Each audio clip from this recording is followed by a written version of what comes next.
Super excited about tonight's game. Tonight's, I feel like there's no way it can't be a banger, right? Yeah, I think this is going to be the best game of the year. Oh, I mean, this probably might push a record for rating. Yeah, even though it's not two of the most watched teams in America, but I don't know. Good weather, nice, beautiful game tonight. I think San Francisco is a pretty heavily watched team, but Baltimore is like the forgotten son. Yeah, unless you're in Baltimore. I just threw my pen. And sneakily the best team in the NFL that nobody talks about. Yeah. And now the Chiefs have fallen another game farther behind. So, man, they looked fucking terrible today. I know. I have comments about them when we get to them. Oh, I do too. Yeah. How was your day with your brother? And I guess your mom's still there, right? So yeah. So it was both my brothers and my mom. The girls were here this morning, and they went to their parents for like lunch, like midday dinner, and then they came back. So it was great. We just kind of hung out, snacked, watched football. Dude, you should have seen what I was wearing today. It was fucking wild. Worst bowling shirt ever with like a safari hat. Oh yeah, it was great. I think I have pictures I could show you after. I wanted to find a bad Christmas sweater, but I kind of started looking too late, and online. I looked on Thursday, and I was like, fuck it. I did have my light up Christmas tree suit jacket on today at one point. See, I needed some stuff like that. Oh, here we go. I'll send one to you. I'll send one to you on Snap just so you get a feel. Okay, I'm posting that we're live on Snap, so it's fine. I'm on my phone for a minute.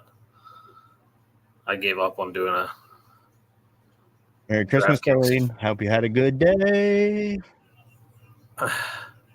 Gave up on doing a DraftKings for tonight because I needed Mahomes to throw for 300 yards. That didn't happen. So then I did a new one for tonight's and the Eagles game, and I needed A.J. Brown to score, and that didn't happen, so I was like, I give up. Oh, A.J. Brown killed me. I was up by like 20, and now I'm like, it's Jake Moody versus Tucker are the only two players left in our game, so the two kickers, and I'm down by a point. In our league? You're out. No. In the strikeout beer. In our league, if Brock Purdy doesn't go for 50 and Justin Tucker doesn't get hurt, I don't win. Dude, my team scored 130 points this week. I averaged almost 200 all year. Yeah, you're 38 down with Purdy, and he has Tucker. Yeah. Okay, it'll be interesting. It'll get close. I mean, Purdy had scored 46, but that was against Arizona, I believe. Yeah, not the Baltimore travels well though. So, that's going to be the curious thing. But yeah, your receivers being hurt didn't help you any. Oh, and then Dustin Hopkins getting hurt because I had Moody and I put Hopkins in thinking, oh my God, Cleveland's going to roll Houston and they're going to score a ton of points. And they did. But he got hurt after like the second kick. Yeah. Laporta killed me. James Cook killed me. You look ridiculous. Yeah, you like that? You look fucking ridiculous. My Hunter S. Thompson Christmas. Anyway, all right. Thursday Night Football is Rams Saints. I don't know. The Rams keep rolling. Yeah, I was gonna say that's really all there is to say is the Rams keep winning, the Saints keep underperforming. McVay is unbelievable, right? Like, you can't give him enough credit. Nah. Turn Kyron Williams into a beast. Well, and same for you got to say for the GM too, because look where Kyron Williams was drafted and look where Nacua was drafted. Wasn't it? Fourth round. Nakua's fourth round out of BYU. Yeah, and I think Kyron Williams was a 5th round pick, right? Notre Dame, so probably. They don't produce running backs until Kyron. Round 5, pick 164. And Nacua was in the 5th round. Oh, there you go. Yep. 177. So you got to give that GM credit for like they didn't have picks, but they found picks that work. Yeah. Lamar looks miserable. Don't you ever look at players before a game and feel like they're either going to play good or bad just based on how they look? Yeah, and Lamar looks miserable. He also looks freezing cold, even though he's in San Francisco. And I know it's cold there for San Francisco. It's like 58, but like you play in Baltimore, it is 20-something degrees right now. Maybe he's got that illness that's going around. He could. I don't know. What about you remember I think it was the Conor McGregor Aldo fight. When Aldo came out, he looked stiff. Like he didn't want to shocked. Yeah, he didn't want to be there, and then bang, 13 seconds in, knocked out. He also did the dumbest thing ever by even charging in with him. I mean, if Conor doesn't land that shot, Conor might have been knocked out. 100%. He was getting. I mean, that shot was going to hit him dead on the. It did hit him on the button. It just didn't connect as hard because he hit him before he got hit. Yep. He was knocked out if that didn't. Yep. So, but that would have ended McGregor's run right there. Saved us all a lot of hassle. Yeah, all the psychopath fucking nonsense that man is committing. He's going to run for Prime Minister of Ireland. Of course he is. He's probably still got to wait for those sexual assault charges to end. Yeah, he said he's gonna, round up and curb the immigration into Ireland because they're having issues. Who's going into Ireland? I don't fucking know, but it sounds like every other fucking country is taking a playbook from our certain side of the choir. Our potential next president again. I think it's inevitable, to be honest with you. And I'm just like, if this happens again, are we literally just going to run it back? Salty run back. Let's not do anything. We don't talk politics, but I got to say the thing about Colorado almost banning Trump from the ballot and then Georgia, Alabama, Louisiana going, oh, then we'll remove Biden from the ballot. I was like, let's just kill democracy while we're at it. I was legit. Yeah, I love how quickly people who claim to be American citizens that care about things are just willing to throw the playbook out because their guy said, oh, we're going to do this. Yeah. I was like, oh, yeah, let's just murder democracy. I was like, I guess that's what we're headed to. I was so mad. And then when I heard this morning that that's all been curbed, I was like, thank God. Listen, I have 2 brain cells when they're fighting for third place, but God, some of these fucking ideas are just dumb. Some of these ideas are things you would think we would be an infant country. We would be in the first around, 5 years. Smoking the hashish pipe, spitballing and not hanging out with Switzerland, Switzerland's about to try and pass cocaine as recreational drug. So hang out with those people. Listen. You can already get Adderall, right? Yeah. Pretty easily. You can literally just tell people you don't even. You can go to a doctor. Go online, tell some fucking telehealth person that you have ADHD, and they'll just send you the. Yeah, just Google the symptoms, and then you just tell, like you said, online. Just tell them all these things you can't do, or all the problems you have, and they'll be like, "Oh yeah, you definitely have it. Here's some Adderall." It's either going to be Adderall or Ritalin. You're getting one or the other. And what's crazy was back when I was in college, it was a very big thing to take it because of studying and whatnot. But in England, so many of the college-age kids were prescribed it that they actually did a study and found that the people who weren't prescribed it were at a disadvantage, so they made it over the counter. Yeah. Yeah. I mean, think about maybe not my age group, but yours, because you're the same age as my sister. Growing up, everyone that I knew was getting told that they have ADHD. Oh, yeah. Every single kid. Their parents were like, oh, you're too hyper. We're taking you to a doctor. And the doctor would be like, what's wrong? They'd be like, well, they have high energy. Oh, ADHD. Here's some Adderall. That was exactly it. And they just gave you the pill. Merry Christmas, Tesco. Merry Christmas, Tesco. I'm sorry you didn't get the present all Packers fans are waiting on. I honestly thought they were going to do something funny today, and I'm sad. I was checking all day to see if Joe Barry got fired on Christmas today. That would have been hilarious. I was dying. I was like, come on. But nope, didn't happen. Max Duggar got cut today by the Chargers. And Tommy DeVito got benched. Yeah, well, he kind of deserved it. Mr. Cutlets. You were right though. That Boogie. Giants offense operates best under Tyrod. 100%. Like it literally was night and day difference once he was in the game. He's just professional. Like there's no like Tommy, I feel like just tries to make the big plays all the time. Like I feel like every play is trying to make something big happen. Tyrod knows I can just slowly work my way down the field because and then he took a shot over the top and it landed. Yeah. I fucking love Tyrod, and I hope the Giants realize that's their direction moving forward. But at least for now, fuck. The next 3 weeks. I mean, 2 weeks. I don't know who they play next week, but they like the Tommy DeVito thing was like a comical, like feel good story, right? It was enjoyable for the time. Now it's over.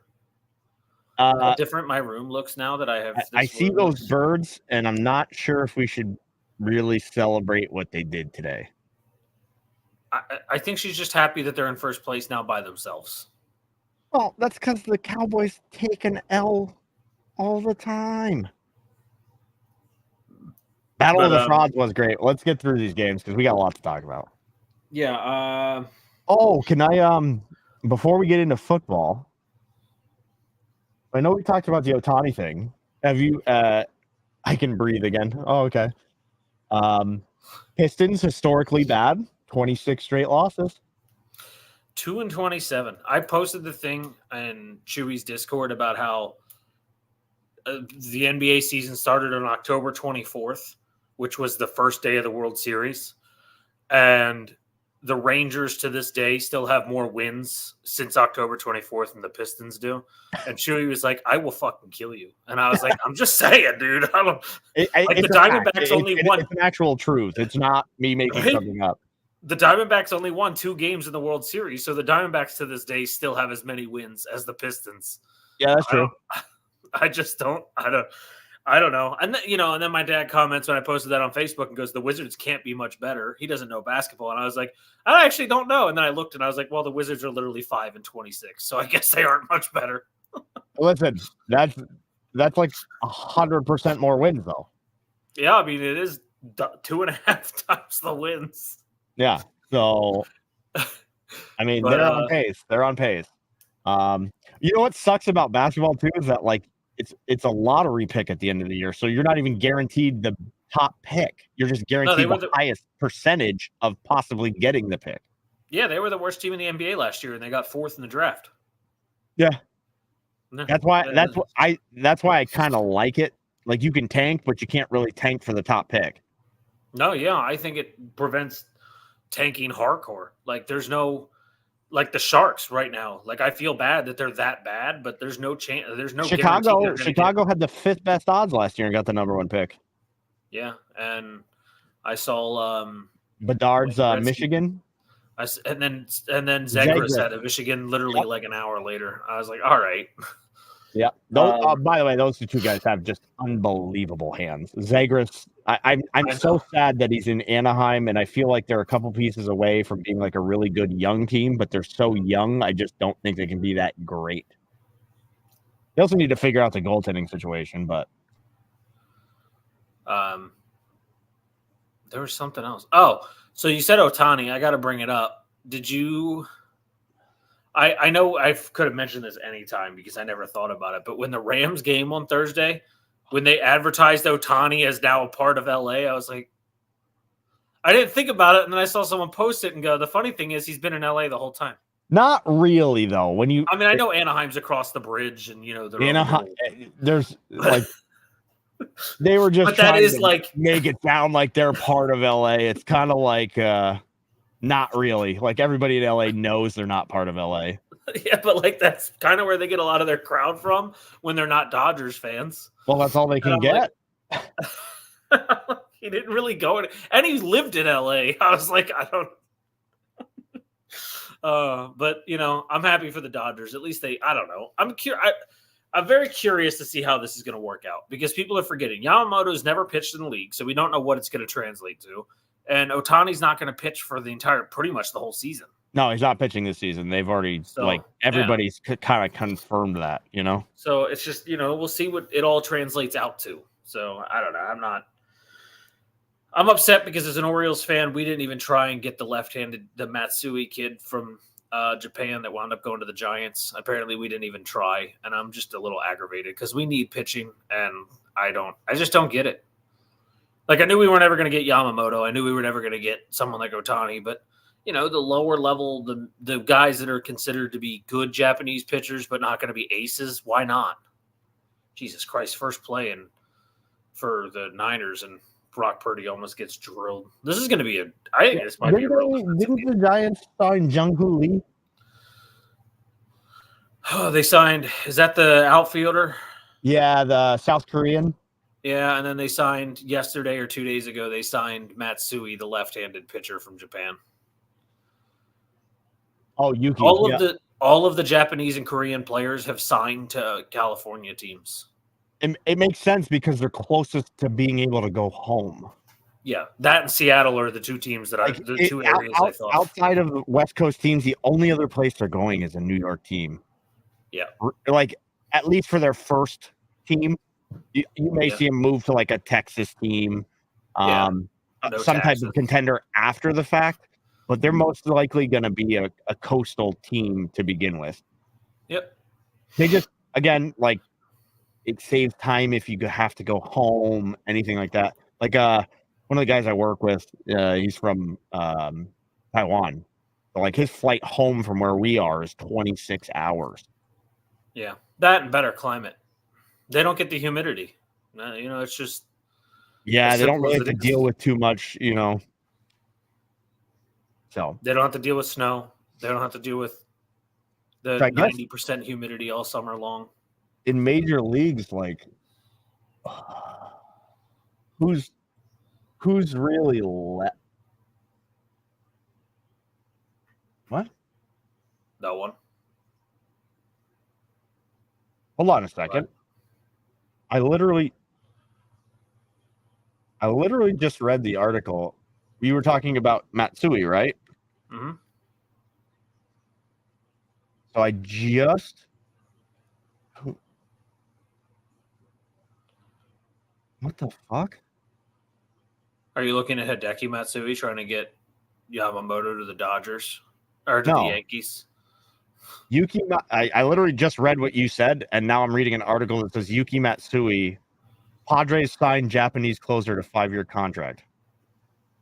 Then he must have agreed to the Giants and then changed his mind. Because that was Tuesday, and that's from CBS Sports.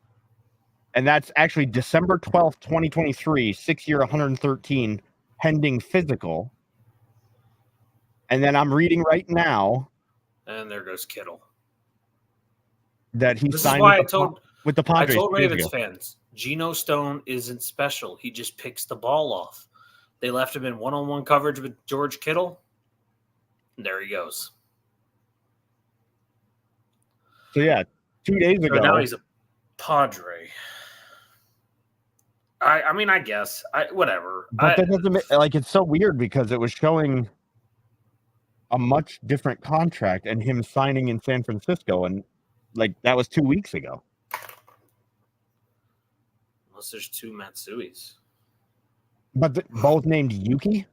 Yeah, I don't know. That's wild. Josh Hader's leaving, so it kind of makes sense for the Padres, right?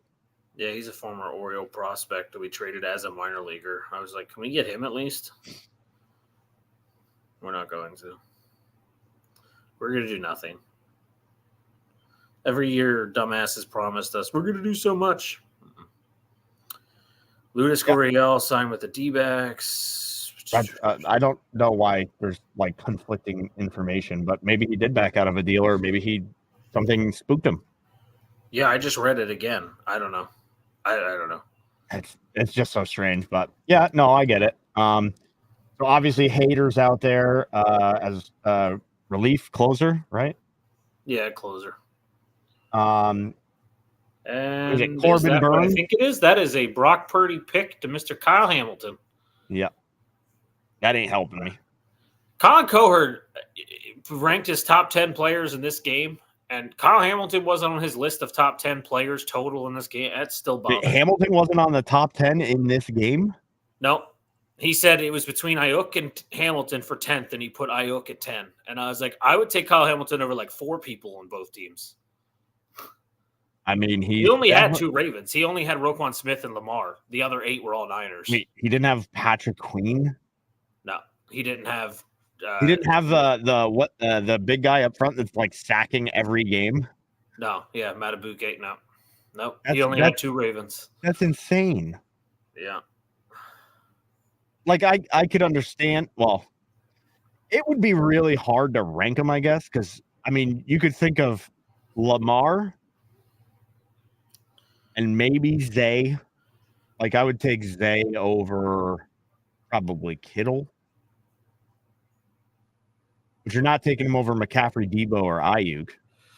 Maybe Ayuk. For me, like the only guarantees in that list should have been Debo, McCaffrey, Trent Williams, Lamar, Roquan. He had Nick Bosa 4th. What? And I was like, no, bro. Are we looking at it like right now? Because I guess. I mean, to rank them based on this game. I mean, since he got Chase Young, he's been a difference maker. But he still only got like before that, he was quiet. Yeah, I'm just like, I don't know. That was nuts to me. I was like, no Kyle Hamilton. Crazy. Yeah, Patrick Queen not being on that list is rough. Probably the best safety right now in the NFL. He's just like, nah. That is nuts. But, I'm trying to think of any other news outside of football before we start deep diving. Let me see what I got here.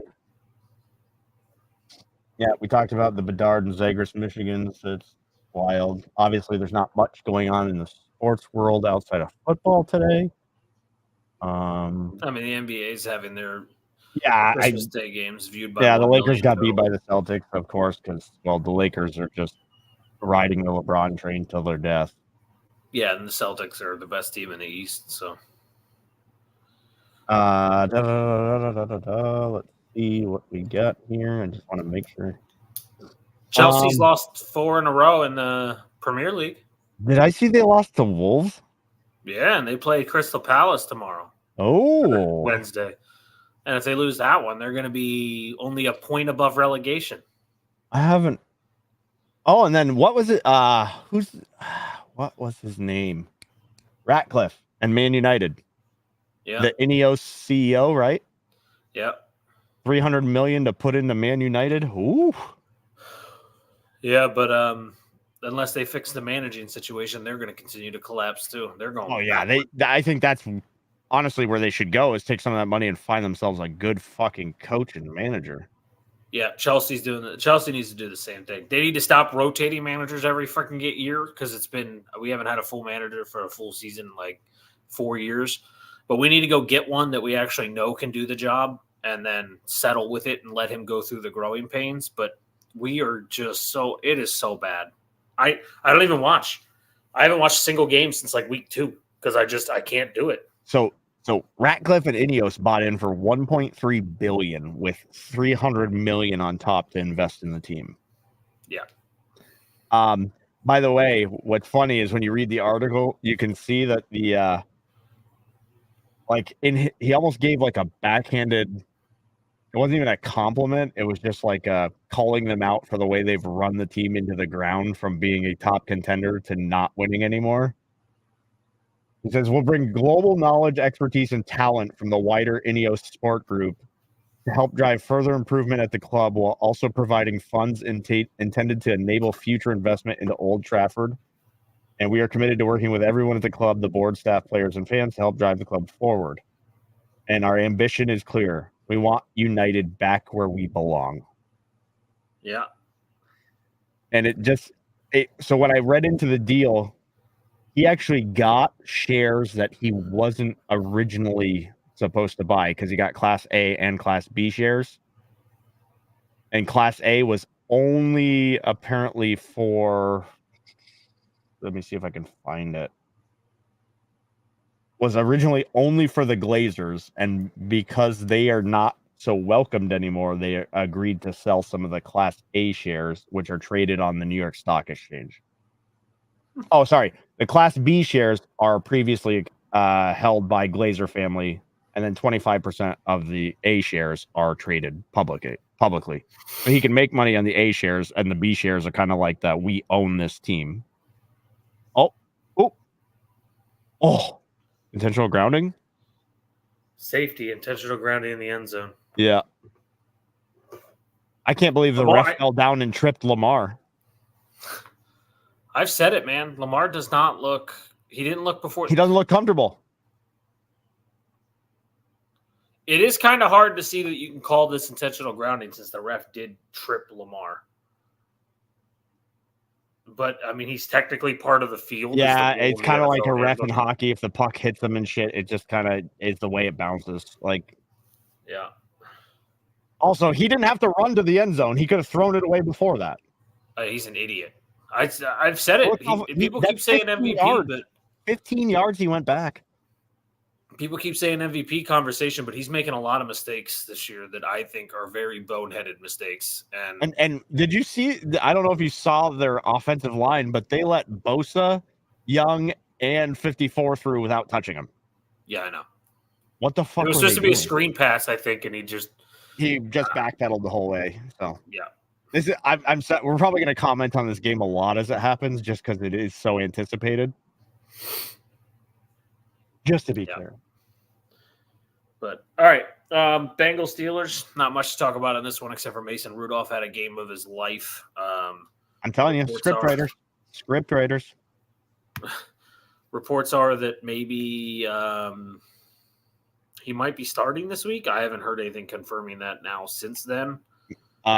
Mason Rudolph? Yeah. I have not heard them announce that Pickett is going to play. Pickett is expected to be cleared this week, according to NFL.com. And Mike Tomlin said he has not made a decision as of yesterday after the game on who. Yeah, I've actually heard he's leaning towards sticking with Rudolph right now. Well, and Big Ben, who loves to trash his own team, did come out and say that Mason Rudolph should be the starter, not Pickett. So he looked perfectly fine. Yeah. As long as Myles Garrett isn't holding a helmet on the other side, I think we're okay. Are they playing the Browns? Did you see when Myles Garrett picked up a helmet in the game against the Steelers? No. He did. Like, somebody lost their helmet and he went to pick it up. Oh, yeah. The Steelers went, like, right around him. And then they, like, all laughed about it. You know what I mean? It was kind of funny. But the Bengals it was their first bad game under Jake Browning. I honestly the whole team looked bad. I heard a couple of people say it. It's almost like every fourth or fifth game for a guy who's come into the league is their stinker. Like, once they get the four or five games, they get a little bit of tendency on you. They start to read you better. And I mean, Browning threw the ball to him multiple times. Yeah, no, he had his bad game. I'm hoping he turns it around this week, to be honest, because I would love to see them come out and beat the Chiefs. We'll talk about that because that could definitely happen. I can't lie. If the Chiefs lose another one, I'm gonna fucking die. I keep hearing people tell me that they're gonna fix it. The Eagles are gonna fix it, and they're still showing glaring weaknesses. Jalen Hurts 3 weeks ago said we just got to clean it up, and then I'm still seeing the same shit. I'm like, I don't know what "gotta clean it up" means. Yeah, I get it. They're winning. People are going to be like, oh, if they win the next two, they're 13-4. They're 13-4. But do you think they're beating Baltimore or San Fran? Well, we already know they can't beat San Fran. Right. They can't even, right now. They can't beat Dallas. I was going to say, can they beat Dallas in Dallas? Not that they'll have to. Right now, you might put them as a dog to Miami by a couple points. Buffalo? Yeah. Buffalo would slaughter them at this point. Yeah. They did play them this year, and they won that game. But like the Rams, I think the Rams would beat the Eagles. I agree, which actually might be the matchup.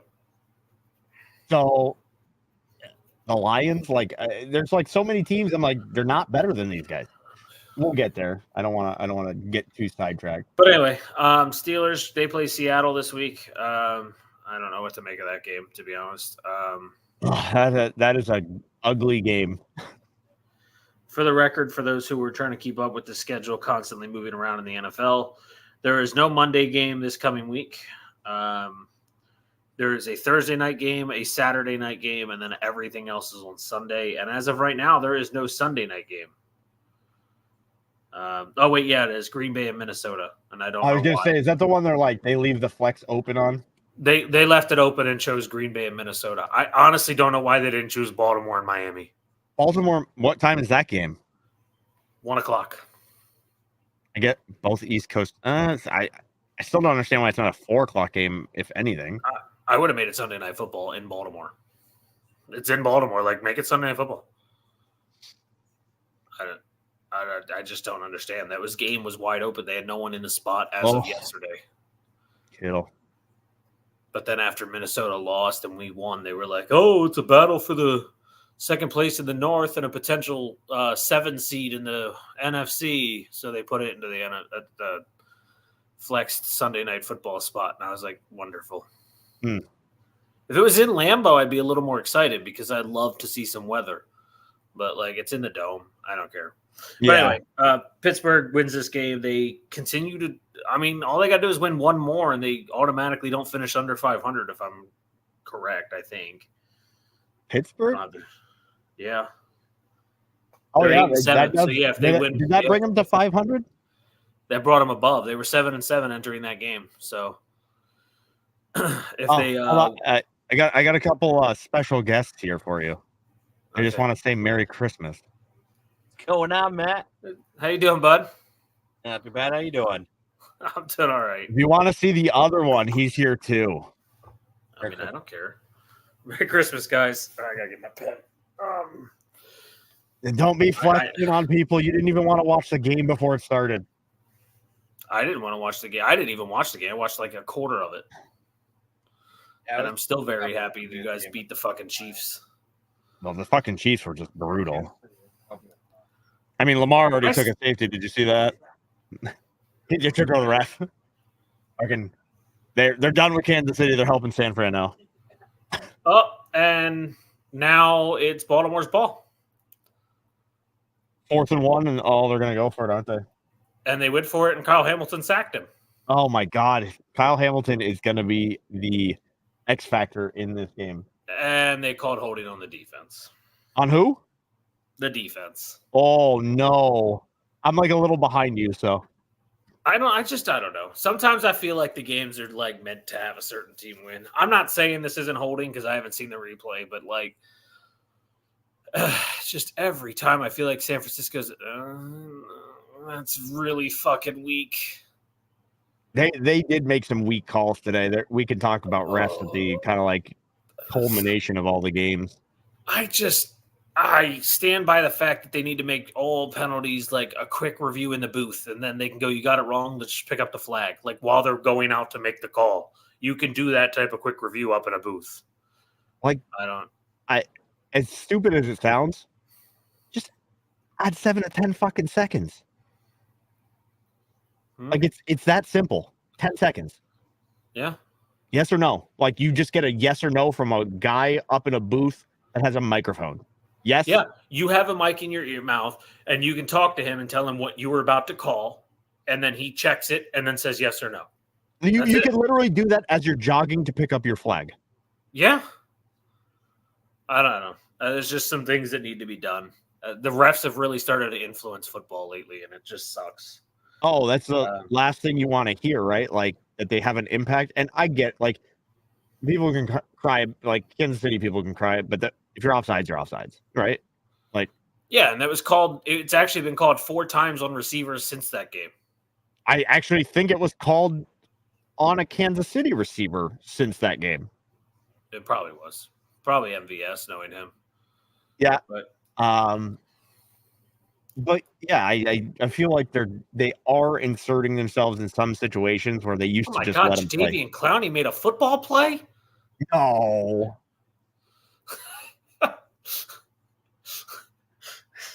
Forgot the Ravens signed him. He actually said he wants to stay here. Last time I saw him make a football play, he was in a South Carolina jersey. Yeah, right.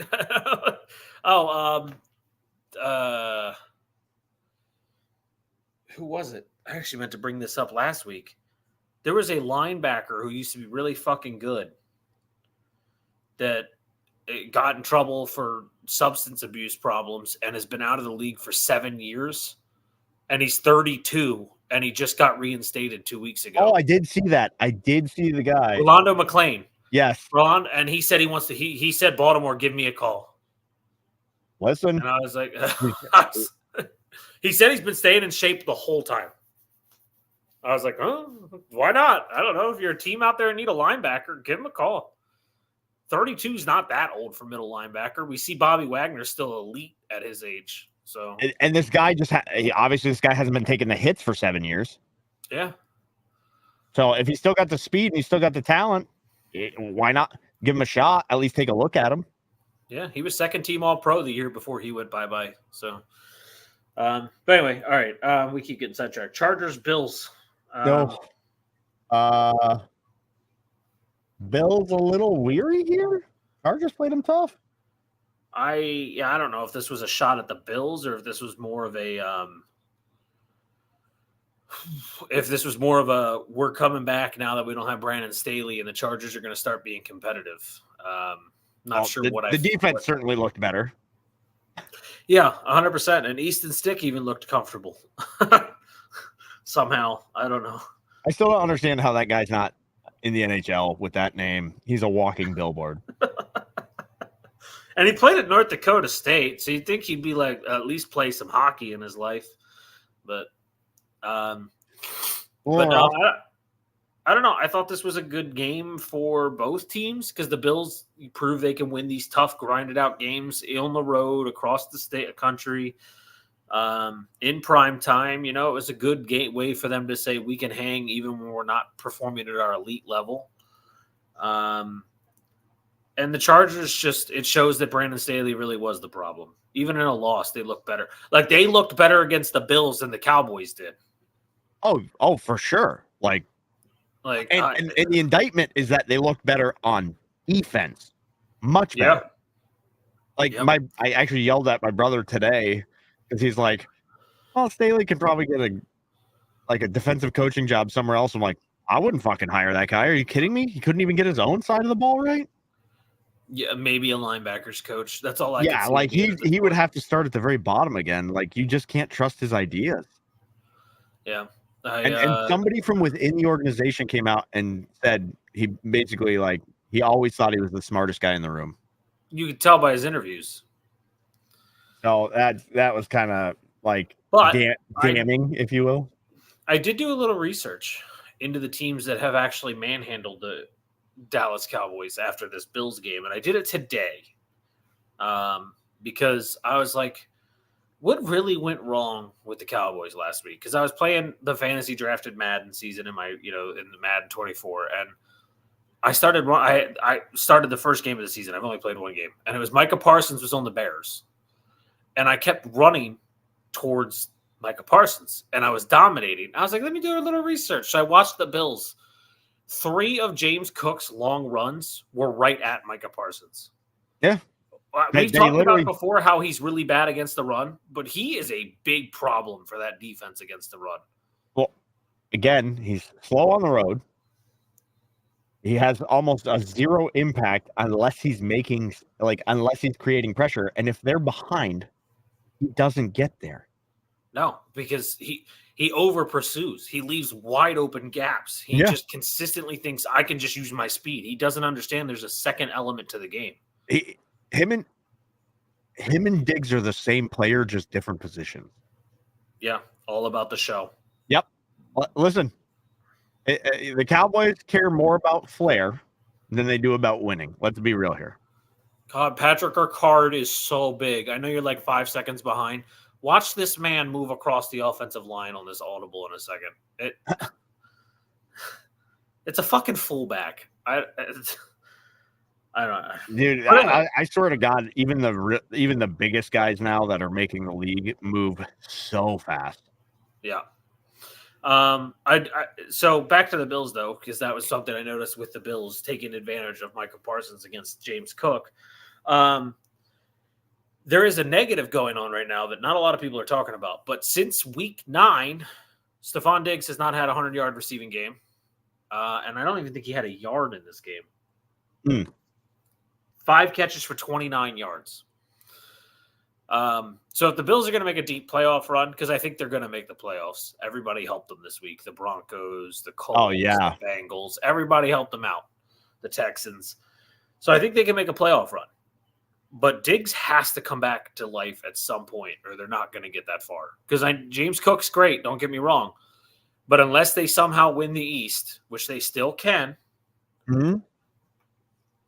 unless they somehow win the East, they're not going to have that home field advantage of James Cook and the grinded out defense in that cold weather. They're going to go on the road. And I mean, on the road in the AFC are pretty cold weather teams to a degree.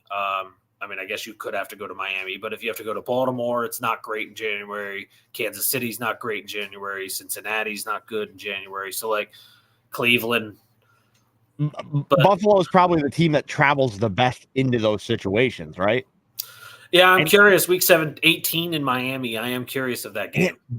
But their physicality with Miami has shown, like, they've done it, but can they do it again? It was like 40-something. Yeah, it was a blowout early in the season. What Dallas didn't do that Buffalo will do is manhandle you. Yeah.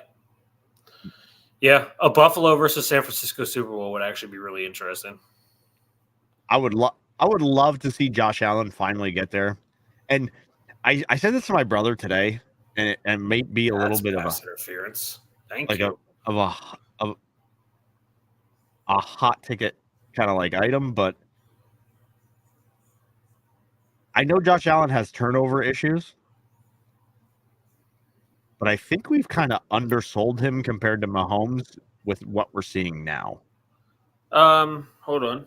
Interesting stat line as of today.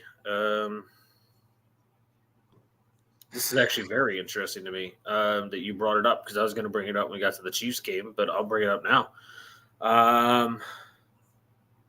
Josh Allen has 40 touchdowns already this season, 27 in the air, 13 on the ground. Third season in a row, right? Yeah, with 19 turnovers, 15 picks, 3 fumbles, so 18 turnovers, sorry. Patrick Mahomes has 25 touchdowns, so 15 less touchdowns and only 1 less turnover. We shit talk Josh Allen. Everyone. They have the same record now. Yeah, everyone shit talks Josh Allen, but Josh Allen has 15 more touchdowns than Patrick Mahomes. And I know we shit on Allen early about the turnovers because obviously they were glaring, but he has tightened up. He's good for 1. Yeah, he's been good for. I mean, last week he broke the 9 straight because it was 9 straight with a pick. Last week he didn't have one against the Cowboys, and then he had one this week. But either way, it's still only 1. I'm not a big fan of any. He's also not fumbling the ball. There was 4 flags on this play as the ball was going down the field. I saw 4 separate flags on the field. This one will be penalty heavy for a little bit, I think, as they adjust. This is nuts. But no, like what I was saying was, like, if you take now, I don't think Allen has the longevity of career because of his running and the hits he takes. He's a lot like Cam Newton. But you can't deny, like, how good he can be. I honestly, if you had to ask me who I'd start a franchise with today, it'd be Josh Allen over Patrick Mahomes. I'm seeing Patrick Mahomes unravel. Since we started talking about, like, the throws behind and stuff like that, it's become really glaring. Yeah. So anyone watches football and ignores commentary, mute the goddamn game when you watch a Chiefs game. Just they'll make you think he's the greatest player ever. But if you mute the game and just watch, like, his receivers are dropping balls, but those balls are also not thrown into good positions for them. Yeah, some of them have been, like the 2 Tony ones that are glaring, the bobble last week and then the first game of the season. Those obviously were right in the chest. But there have been a lot where it's behind them. And yes, if they always say if a receiver's hand touches the ball, they should catch it. The quarterback should also start throwing the ball you're supposed to lead your receivers. More than 50% of his throws are behind his guys. Yes. In today, and you saw in today's weather, you can't catch that ball. No. We'll get to the Chiefs, but we got plenty to talk about in that fucking game. God. All the hate for Josh Allen, especially from someone like Nick Wright, who said that the Bills this is it. They're done. This is where they've reached their peak. They're no longer going to be a contender this season. He said that he tweeted that after they beat the Chargers. He goes, they just left that game too close. I'm like, how do you feel now after your team just lost to the fucking Raiders in Kansas City? I think I can't wait till tomorrow morning. Outside of Lamar and maybe Burrow, he would probably be like the third guy I'd take overall. Stroud could be in there because I was going to say right now for me, I'm not going to lie to you, it is Burrow and then Stroud for me. I fucking can't even deny how much I am into CJ Stroud's talent. Yeah, I think I hope this concussion is just kind of like a one-off thing. But me too. I do like his game. Like he does just ball. Like, yeah, he elevated Nico Collins, who was nobody last year, and now he made Tank Dell a 4th-round pick into a freaking superstar. Like, yep. And Noah Brown has become good. Like I texted you. We'll get to the Chiefs game. Never mind. I'll wait. Anyway, Bills Chargers was a good game though, as we said. I'm sorry, we are all over the place today. Chargers play the Broncos this coming week in a game of no one gives a shit. But well, the Broncos are what, two back of Buffalo now, so like they're really statistically not going to make it. They're only one back of Kansas City. Oh, that's true. If Kansas City loses and then Denver, two back? I thought Denver was 2 back. They're 2 back. So Denver would have to win out and Kansas City would have to drop both. Yeah. But Kansas City could drop both. They play the Bengals and the Chargers. I mean, the Raiders beat them today, right? Like, yeah, well, I can't wait to actually discuss what the fuck that game was. But anyway, the Chargers play the Broncos in Denver, and the Patriots the Bills host the Patriots, this coming week. That Patriots D. I don't know. I like the Bills there, but all right. First game we called for yesterday's game was Seattle and Tennessee. We got this right both preseason yesterday. Sweatfest. Seattle is constantly leaving themselves into this game-winning drive thing now. I don't get it. They're not as good as we thought they were going to be. I'll say that. I don't know. No, early on they looked good. They're a very soft version of the Lions. Yeah, it's just Geno doesn't look good. Geno doesn't look good. He doesn't have any. I don't know. He has no accuracy down the field. He's really good in the middle, intermediate throws, but we talked about it. What's his name there looked so much better. I texted you about it. Yeah, like I'd take the turnover risk of Drew Lock right now over what I'm seeing out of Geno. He's more confident down the field, and you got DK Metcalf, Tyler Lockett, and Jackson Smith and Jigba. Like you have 3 guys who can expand the field, and you're. Oh yeah. I mean, Tyler Lockett had a great game because he played the intermediate game. He kind of reminded me of Donald Driver yesterday. I actually tweeted about that.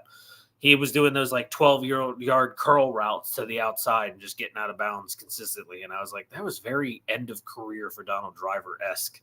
Yeah. It's also what made me text you. I actually looked up his contract and was like, Tyler Lockett has an out in his contract this coming off season. And Seattle might need to free up some cap space. So I was like, I am curious if he would get cut if he's one of those guys since he's 34. He's a receiver. Let open the path for Jackson Smith to be your number 2 and let Jake Bobo be your 3. I mean, they're probably going to do that. I guess I think the bigger question is what are they going to do at quarterback? They're going to be too good for a high draft pick, right? Yeah, I mean, they're in the playoffs right now, I think. 8-7. Is that playoffs in the NFC? The NFC is a joke. I don't know. I'd have to look up all the scenarios because it seems like there's so many bunched up teams you just don't know what's going to happen. As of right now, they're the 3rd wild card team because the Rams and Seahawks are 8-7, and then behind them it is a 4 stack at 7-8 with the Vikings, Falcons, Packers, and Saints. Okay. So they're in. They would get, and they would go play Philly, who they just beat.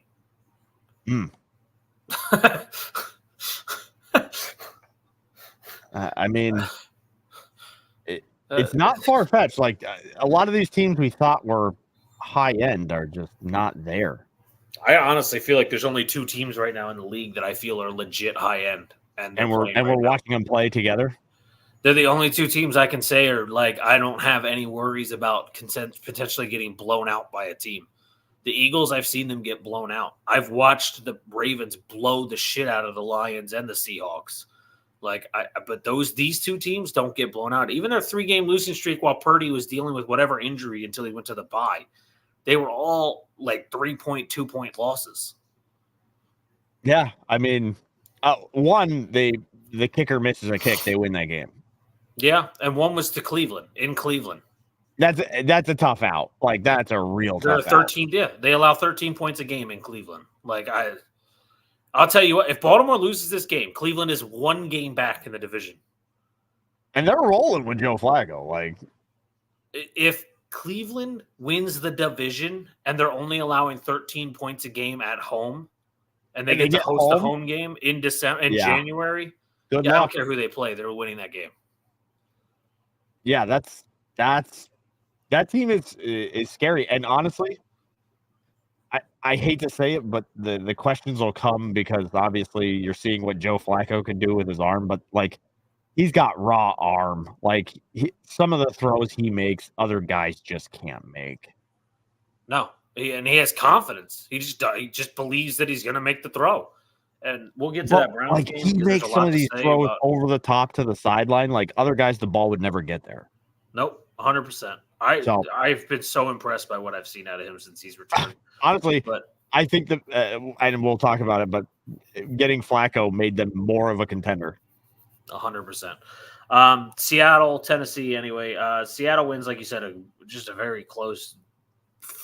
Tannehill was kind of efficient. Yeah. Weird when you look at the stat line and see Derrick Henry had the passing touchdown in the game, but yes, he did. Everybody stacks the box. He throws it over the top. That's there. They've done it before. Yeah, and Chiggy Okonkwo was just standing there waiting. Mm-hmm. And Tajay Spears continues to show as a rookie. There's a reason Derrick Henry might be on the way out. Derrick Henry had a good game here. Don't get me wrong. Granted, Seattle's terrible against the run, but they even mentioned it during the game. Fans around Tennessee and in Nashville are very understanding that this might be the end of Derrick Henry's career in Tennessee. He's a free agent at the end of the year. Tennessee might not be bringing him back. I don't think they do.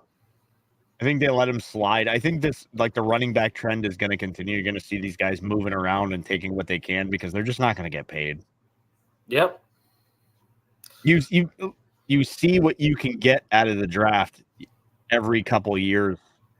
Even in there's there's a couple guys in this draft you can get in the 2nd and 3rd round that can go in there with Tajay Spears and make a nice combo. So, like I can't even comment on Bijan Robinson because of the coach, but yeah, no, that's Jahmyr Gibbs. Jahmyr Gibbs looks better. Yeah. So it's like, why would you hang on to one of these guys who's aging? The cliff is coming. I mean, we've seen him kind of hit the brick wall a few games here. Yeah, last week he had 20 touches for 10 yards.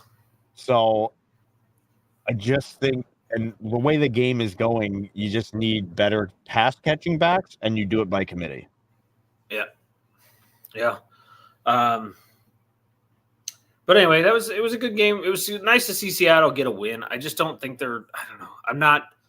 I'm not impressed by any of their victories. If they make the playoffs, I think they're one and done. I just don't. Oh, I think they're for sure a one and done if they get in. But they play the Steelers, as I said, this week. They host the Steelers, so they get the home game. And Tennessee goes and visits Houston on Christmas Eve. Or not Christmas Eve. With the possibility of CJ Stroud being back. Yeah, I'm hoping to hear more about that tomorrow. I know a lot of teams didn't practice today, so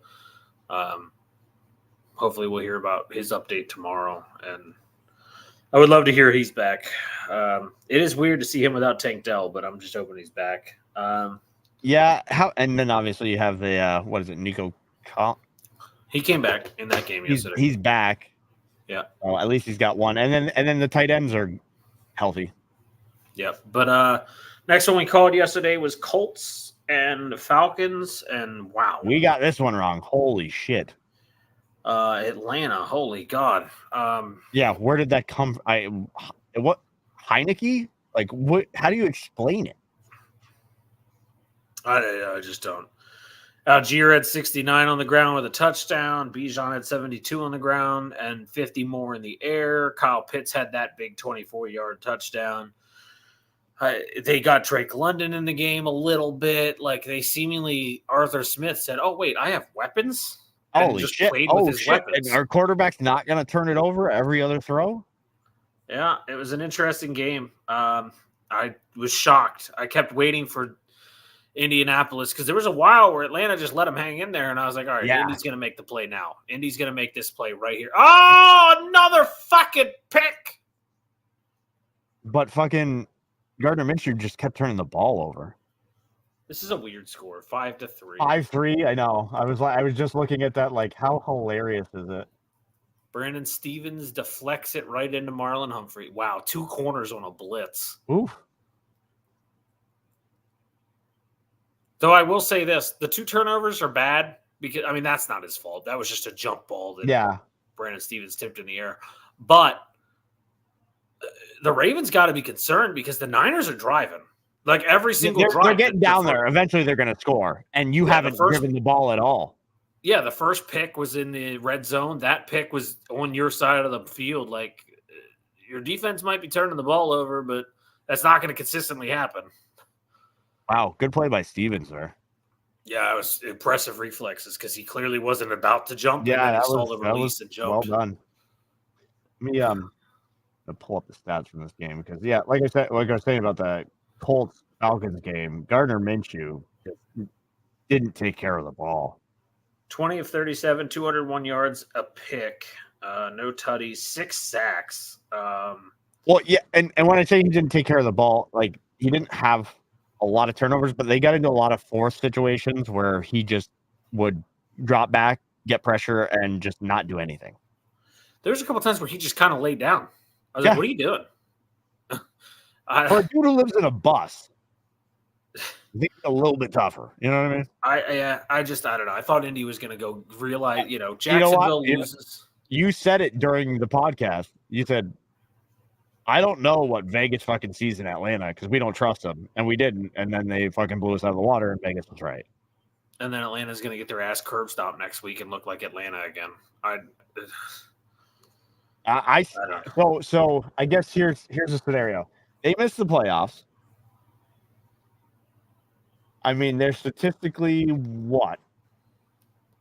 A couple, like they're in the hunt. They're 7-8. They're 1 game back.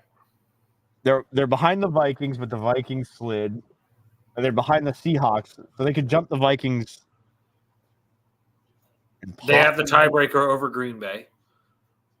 So if they win this week and Green Bay wins this week, and they both move to 8-8, they would have the tiebreaker over Green Bay, and Minnesota plays Green Bay, so they would lose that game. So then it would be Seattle in the way.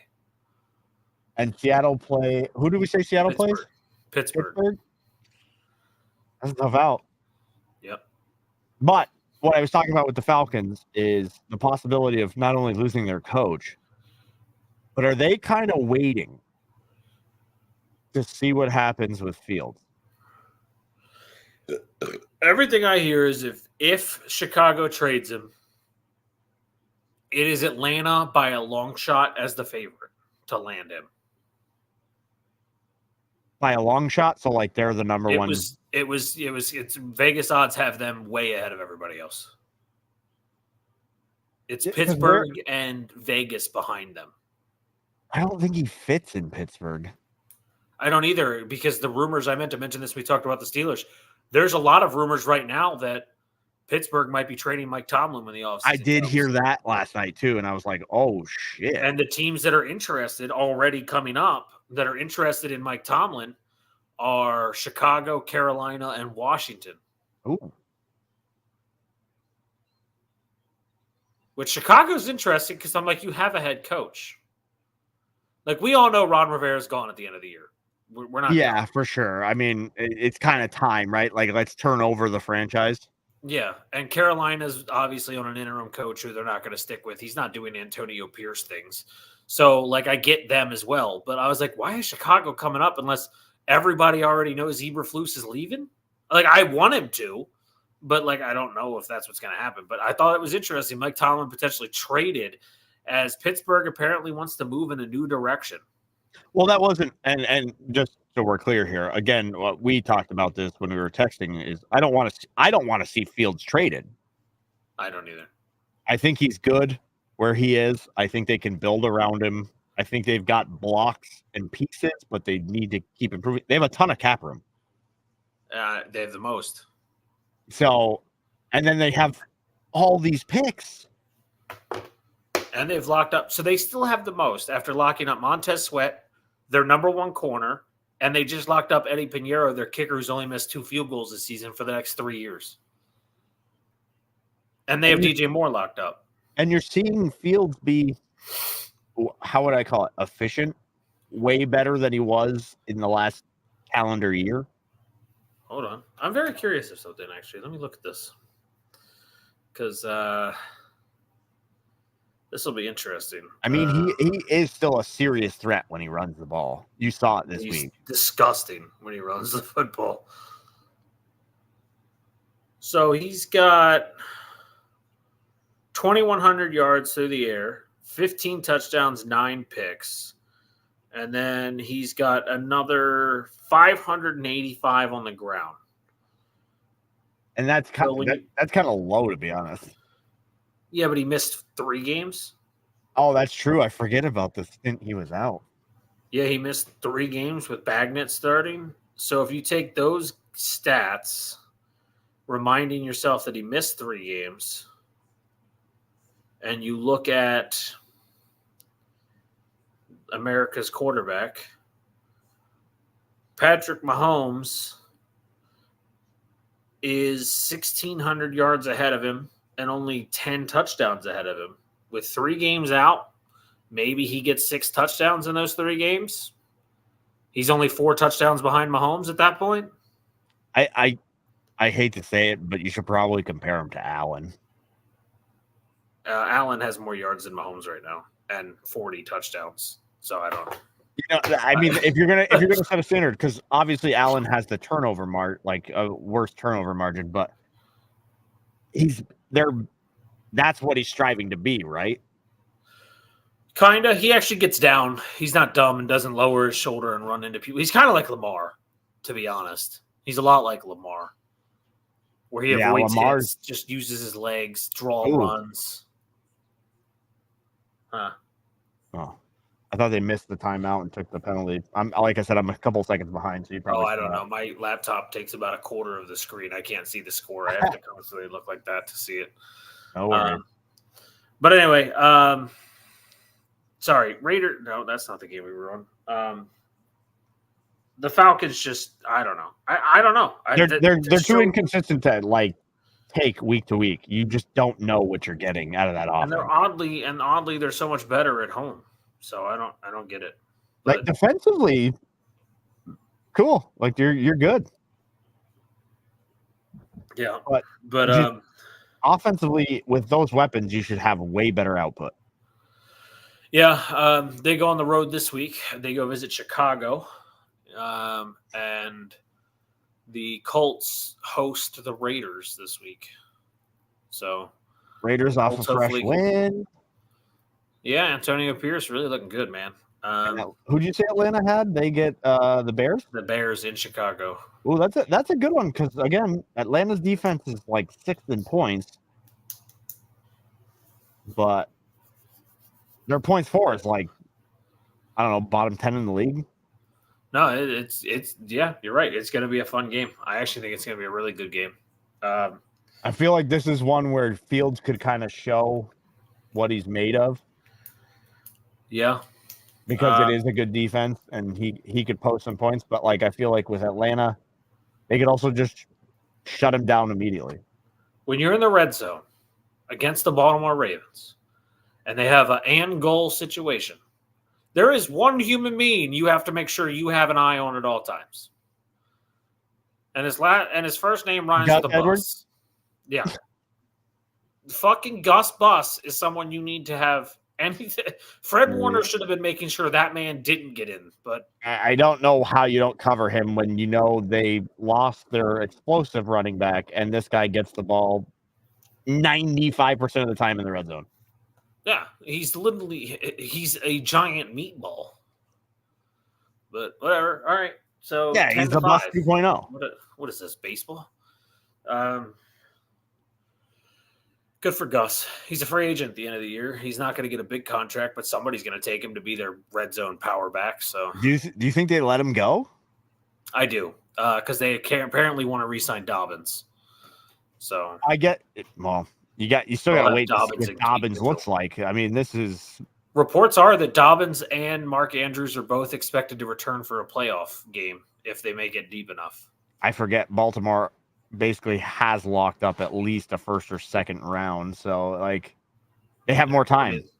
Yeah, they might get the bye. I mean, they're the 1 seed right now. So, Dude, can you imagine a guy tearing his Achilles and being back? he did the Aaron Rodgers surgery and then worked with Aaron Rodgers the whole time. That fucking speed bridge, man. That shit is kind of insane. Like, obviously, Rodgers is much older. Dobbins seems more likely. He's 23. Yeah, I mean, but he's had major reconstructive surgery before. Yeah, he tore his ACL a year and a half ago. So. But then the doctors looked at what's his face from the Browns who blew out his same knee, and we're like, he's fine. Exact, all 3 ligaments, same time. Same exact injury, and he's still fucking fine. He's like somehow on record pace to come back. It's like I don't know what they're doing at doctors' offices anymore, but it must be like stem cells, TRT, steroids, all in one concoction. In it goes. We fucking put 2 pins in, and you'll be back in 6 weeks. I haven't seen this confirmed by any major reporters, but I've seen on Browns fan pages, because I'm in a couple of them, just because I'm in a couple of fan pages for every team, because I try and keep up on the news that I might not see in the mainstream. I've seen some people claiming Chubb would return if they make the Super Bowl. And I was like, that's insane. Way. There's no fucking week 4. He tore his ACL, MCL, and LCL. Leg go in the wrong direction. Right? I was like, there's just, I mean, again, these are people in these groups claiming they've heard this. No one in major has confirmed that. But like, yeah, could you imagine? You kind of look at it like the Aaron Rodgers situation, right? You're like, is any of this actually true? Yeah. Could you imagine though if they got Nick Chubb back in that team? Whew. With the way they're playing and that defense, and they have home game. Joe has played 4 weeks. I don't know how many Deshaun played, but he's already outpassed Deshaun in yards and touchdowns. Dude, I told you the NFL passing leaders as of yesterday for this week: Nick Mullins, Joe Flacco. Yeah, it's like, what is going on? Or like, where are we? Anyway, next one. Speaking of Joe Flacco, Browns win 36-22. Insane game because the Browns can't kick any field goals. Yeah, that Hopkins gets hurt in the second series of the game. Yeah, thanks. Helped me out a lot. Amari Cooper sets a franchise record. Winds up like 7th all time. 5 yards, right? 265. 65. Sorry, and 2 touchdowns. Oh, just imagine if Dallas still had him. Right.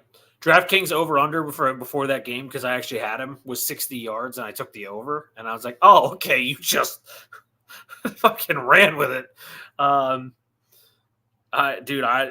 Unbelievable game from Joe Flacco and Amari Cooper. And I don't know what was going on. The only time Amari Cooper seemed to struggle to get open was when he was on the right side of the field against Derek Stingley Jr. But when he was on any other part of the field, he was open. Amari is such a technical route runner too. That's what you hear from all the guys. Like when you hear from Ocho Cinco, who was like renowned for route running. Yeah, best route runners since Andre Johnson and Ocho Cinco. He was like, Amari is one of the best in the game when it comes to routes. By the way, that is Amari Cooper's 4th 200+ receiving game, which only 6 other guys have done. Yeah. And Joe just passed Peyton Manning for most 300-yard games by a quarterback over the age of 37. He is now 3rd on the list behind Tom Brady and Aaron Rodgers. Yeah, I mean, like And he's only been playing this year since turning 37. you can't. Like I said, you can't deny Flacco's arm talent. Like he just has a fucking cannon. No, this era, if Joe If he Flacco came was in born now- 10 years later, yeah. And Because didn't when take he that was hit playing from, turnovers, and didn't take that when he- hit from Luke Kuechly. when he was playing, turnovers were a big deal because defenses were better and their rules were written so that it was more balanced. The rules are written now to favor these gunslingers who can turn the ball over a little bit, but they'll make up for it. We with were just 400-yard talking games. about Josh Allen, right? Yeah. Like If he's he fine. played in today's era, holy shit. Oh, Uh-oh. here's the other Another one. pick by Kyle Hamilton. I hope Colin Cowherd fucking is choking on his words right now. Yeah. I mean, there's like 6 flags on the field. This is what I thought might happen is if Baltimore can fluster Purdy, they can hold down the points enough to win this game. I think that's a fucking Jesus. Yeah, I saw the Shot flag block now. from Christian McCaffrey. Dude, So they gotta it's stop gonna tipping hold. the fucking ball. Yeah. So Amari Cooper also joined Terrell Owens as the only receiver with 200-yard games for 3 separate franchises. Oh no. Who was that? I don't know who it was for the Ravens, but when McCaffrey chop blocked him, the left guard for some reason dove on his back and he didn't get up. Mm.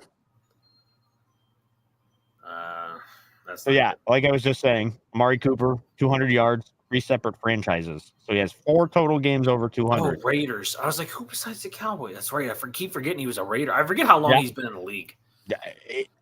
And he's still as effective as he is. Like he's silently. Sometimes obviously with Deshaun's just not getting him the ball.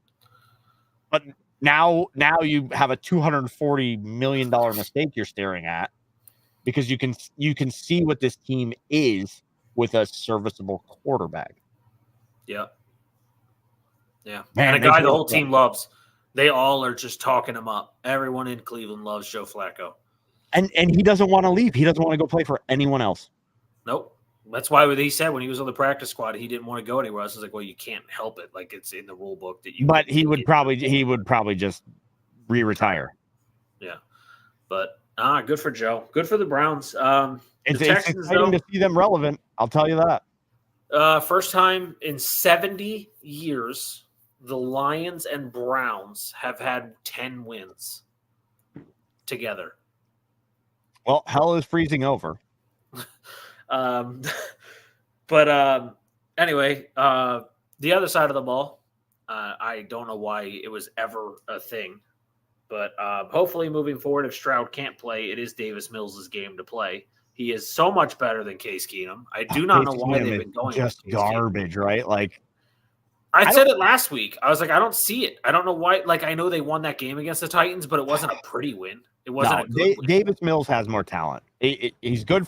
He's good for the bad interception, right? But you know what you're getting there.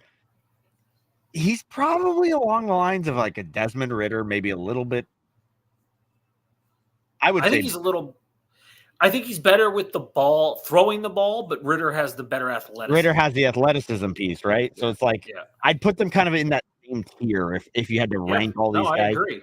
And I think Davis Mills is the perfect backup. Like if you want a backup in the league, Davis Mills is a guy you can sign and have him be your backup. You're fine. Yeah, you're not going to pay him a lot of money. He's serviceable, but obviously, look how important backups are this year. Hey, whoever. Okay.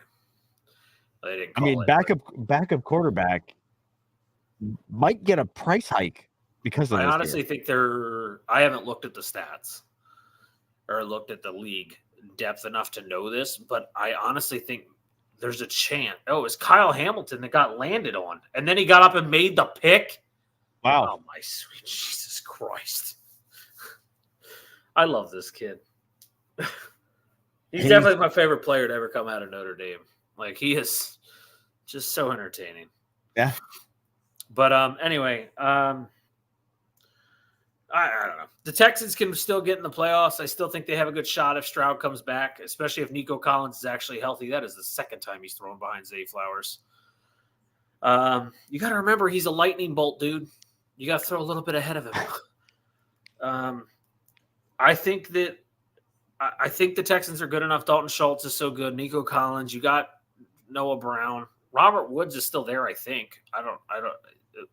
I'm not sure, but like, if CJ comes back, I think the Texans might be able to sneak their way in.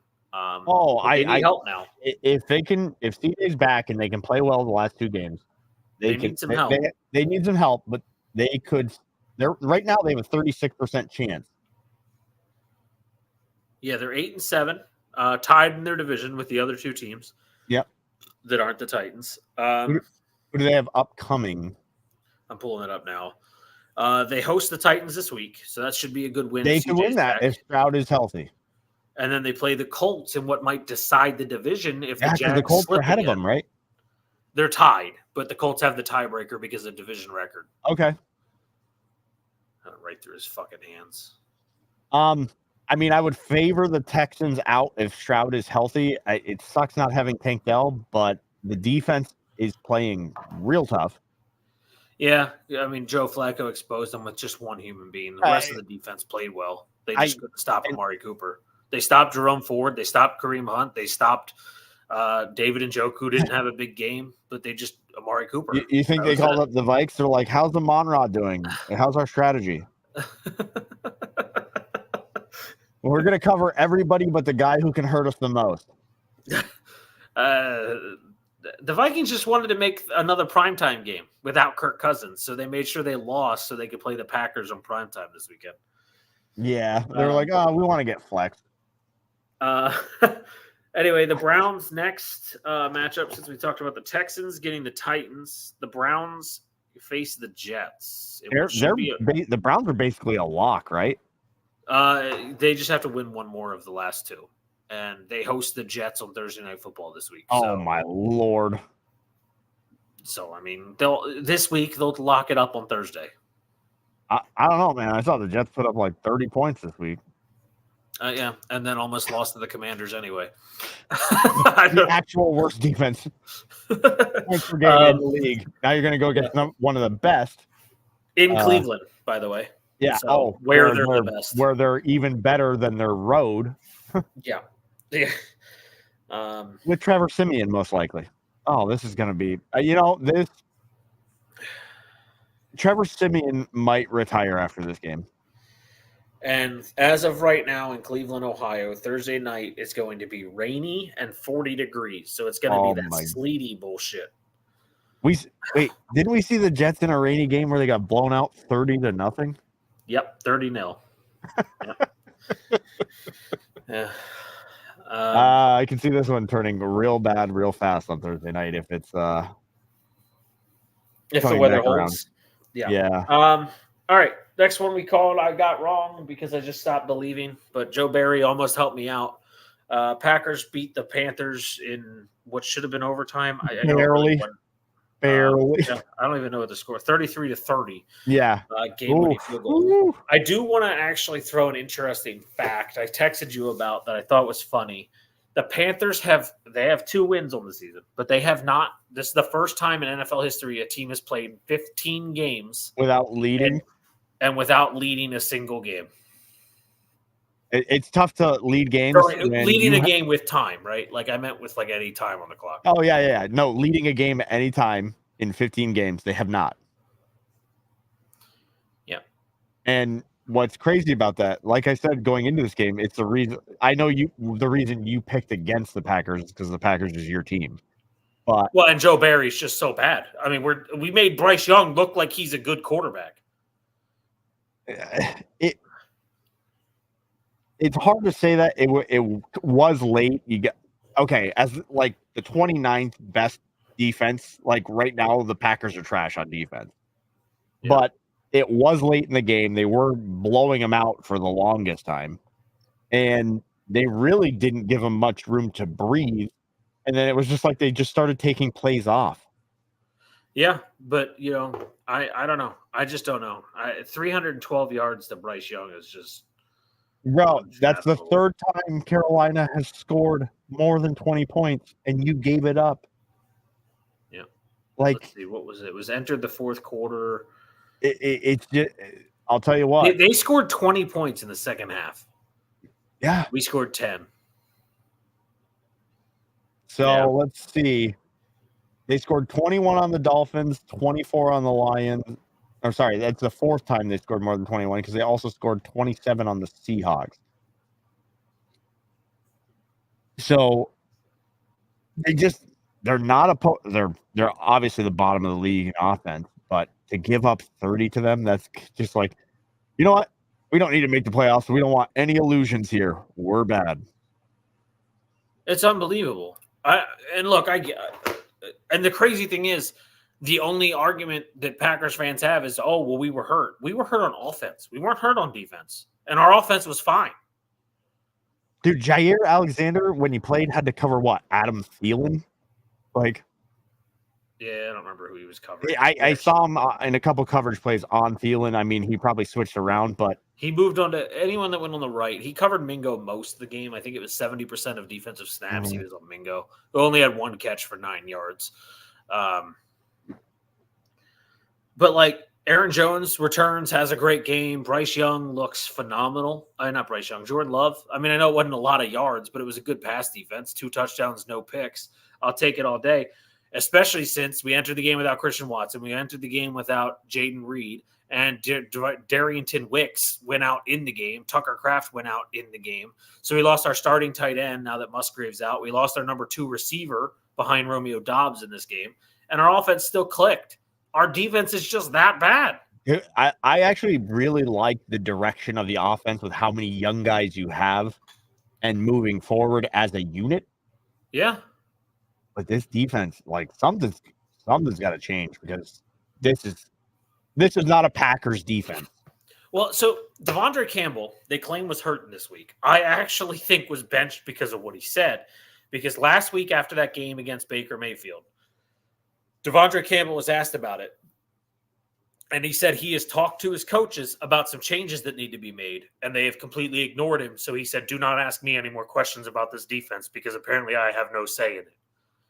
And then he didn't play this week. And I was like, I mean, you have your captain of your defense. Jair and him are the 2 captains of the defense, and you have him calling out your defensive coordinator for ignoring him. Jair almost fucked up the coin toss. You know, he just threw himself in there as captain because he's from Charlotte. So he was like, I'm just going to do it. And then he almost fucked it up. Yeah. He was like, we want to play defense first, or we want to start on defense. Yeah, that's why they asked him if he wants to defer, because that's right. You have to say we want to defer, you idiot. Like, they actually reiterated it to him, and it's like, bro, you got to know this shit. But no. But good for Bryce Young to look good in this game. I mean, Rashawn Gary and Preston Smith got to him a good bit, but it's just I know we Luka Van Ness got him for a long time, but I think Jordan Love is fine. No, I think that in the offseason, I'm hoping he spends a little more work. He's one of those guys, if you hear what Packers players say, he works all the time and doesn't stop. Well, you want to see the improvement that we saw out of like Hurts, that type of stuff, right? We see him like he's great, but then he has those times where he just overthrows. He just always throws it too far ahead, no matter if it's going down the field or across the field. It's just always ahead of him, never behind. Lawrence had that for a while, like in his first year, and either you got to get a guy that can help him correct that or teach him how to correct it. Yeah, just fix it. Matt LaFleur's an offensive guy. Like, just work in the offseason, fix it. If he can fix it, I'm all right with him staying our quarterback. Because, like you said, besides Aaron Jones, it's such a young team. Like Bakhtiari being out, Aaron Jones is the oldest guy on the offense. And if you move off him, what are you doing? You're just resetting the clock. Yeah. Like at least with him, like you've seen flashes where I can see a team with him at quarterback. If you fix the fucking defense, winning 11, 12 games a season, like that's not hard to imagine. Yeah, and you still have a year left of his contract. You have next year, so just the Lions are getting better, but how long do they have Goff? That secondary is still brutal for the Lions. So like you can still win your division. Like who knows what the Vikings are doing and the Bears? I mean, they're still a few years out in my opinion. So especially if they reset. That's I'm telling you, again the Facebook, reset. I said, I think isn't it kind of weird like the way the NFL goes now with like everybody wants a young quarterback because you don't have to pay him, but that means you're resetting more often. And Fields will be 24 when his contract expires. Like, it's not like you're getting old. Maybe the NFL should like look into these contracts and be like, maybe we should stop giving these guys just unlimited money and start dialing it back a little bit. Well, that's NFLPA needs to, and the NFL owners need to sit down and figure out because they're all the NFLPA is upset that people are getting moved off of before they're 30 or right around 30. And I'm like, it's because of the way you have these guys getting paid ridiculous amounts of money nowadays. Teams aren't willing to do it. There's that Unless you're 29. touchdown we talked about, by the way. Yeah. Which means officially, if dumbass A.J. Brown could have beat a rookie corner named Deonte Banks for a touchdown today, I would have made some pretty damn money on a dollar bet because all I needed left was McCaffrey to score, and he just did. But A.J. Brown, being the fraud that he is, calling out Jalen Hurts all week and then couldn't beat a rookie for most of the game. He didn't look good today. He only had he had one catch on 3 targets through like the first half. Yeah, he finished with 80 yards, so like good job finishing the game strong. But he wasn't open for 3/4 of that game. Yeah, and you played it, and like I said, Deonte, they had him shadow him. You faced a fucking rookie corner after you trash talked your quarterback middle of the week publicly, and you couldn't. Do you feel like there's definite tension between him and Jalen Hurts, right? Like, they claim they're best buddies and they're just frustrated with the losing, but man, you can't publicly call out your quarterback for making bad plays. Listen, like, you want to sit down and talk to him, go ahead. But the Billy dude might be looking at that deal like we might have rushed into this. Maybe, but they did have another year left. But anyway, Carolina, we know they're done. We know they're toast, but they're done. The only thing they can do is spoil the Bears' pick, and they're not good enough to do that. Yeah, which honestly, the Bears are hopefully trading that pick, but who knows? God, they're going to have such a hard time finding a coach. I know. Well, who, Carolina? I mean, somebody's going to get paid to just go there and get fired again. You talking about Carolina? Greg Olson all volunteered. So Greg Olson volunteered? Yeah. I don't want him to leave, though. I kind of like him where he is. I love him in the booth. He's my favorite commentator. Good. He's so good. He's my absolute favorite commentator, so I would love him to stay. But he volunteered. He said he would love the coaching job in Carolina if they want to call him. But anyway, Carolina goes and visits Jacksonville. Jacksonville needs to get this win. I'm not saying they do. But they need it. They really do. 4 straight losses, but I'm not saying they get it here. I really don't know. I'll have to think about it. We'll have to look at that one a little closer as time comes around because it's kind of scary. Yeah, and Green Bay goes to Minnesota on Sunday Night Football. So Nick Mullins turnover machine. Yeah, Jair's playing against Justin Jefferson. I mean, he had I don't know what to make of him because they played against Detroit, who has a trash secondary. They literally just give up so many yards and so many big plays all the time. Oh, we could score touchdowns on Detroit secondary. And I think because they now clinch the division, they could be poised for an L here, but. Well, they know that they have 2 games over Tampa. So unless they really think they can catch San Francisco or Philly, which they're a game behind Philly and 2 behind San Fran, I just don't. Actually, no, can they really improve anything? They're probably the 3, right? They're most likely the 3. Philly plays Arizona and then the Giants again. So, you're not probably catching Philly. No. Detroit plays Minnesota again in 2 weeks. And they play the Cowboys this week in Dallas. So, by the way, which is shaping up. How is that not flexed? How did they say Green Bay and Minnesota? I'm not complaining because I don't want Dallas at another primetime game. I kind of want everything to stay the way it is because if it does, we get fucking Lions Rams first round of the playoffs. Oh, Matt Stafford versus Jared Goff. Think of NFL scriptwriters back at it again. Stafford could come into Detroit and end their playoff hopes in one fucking day.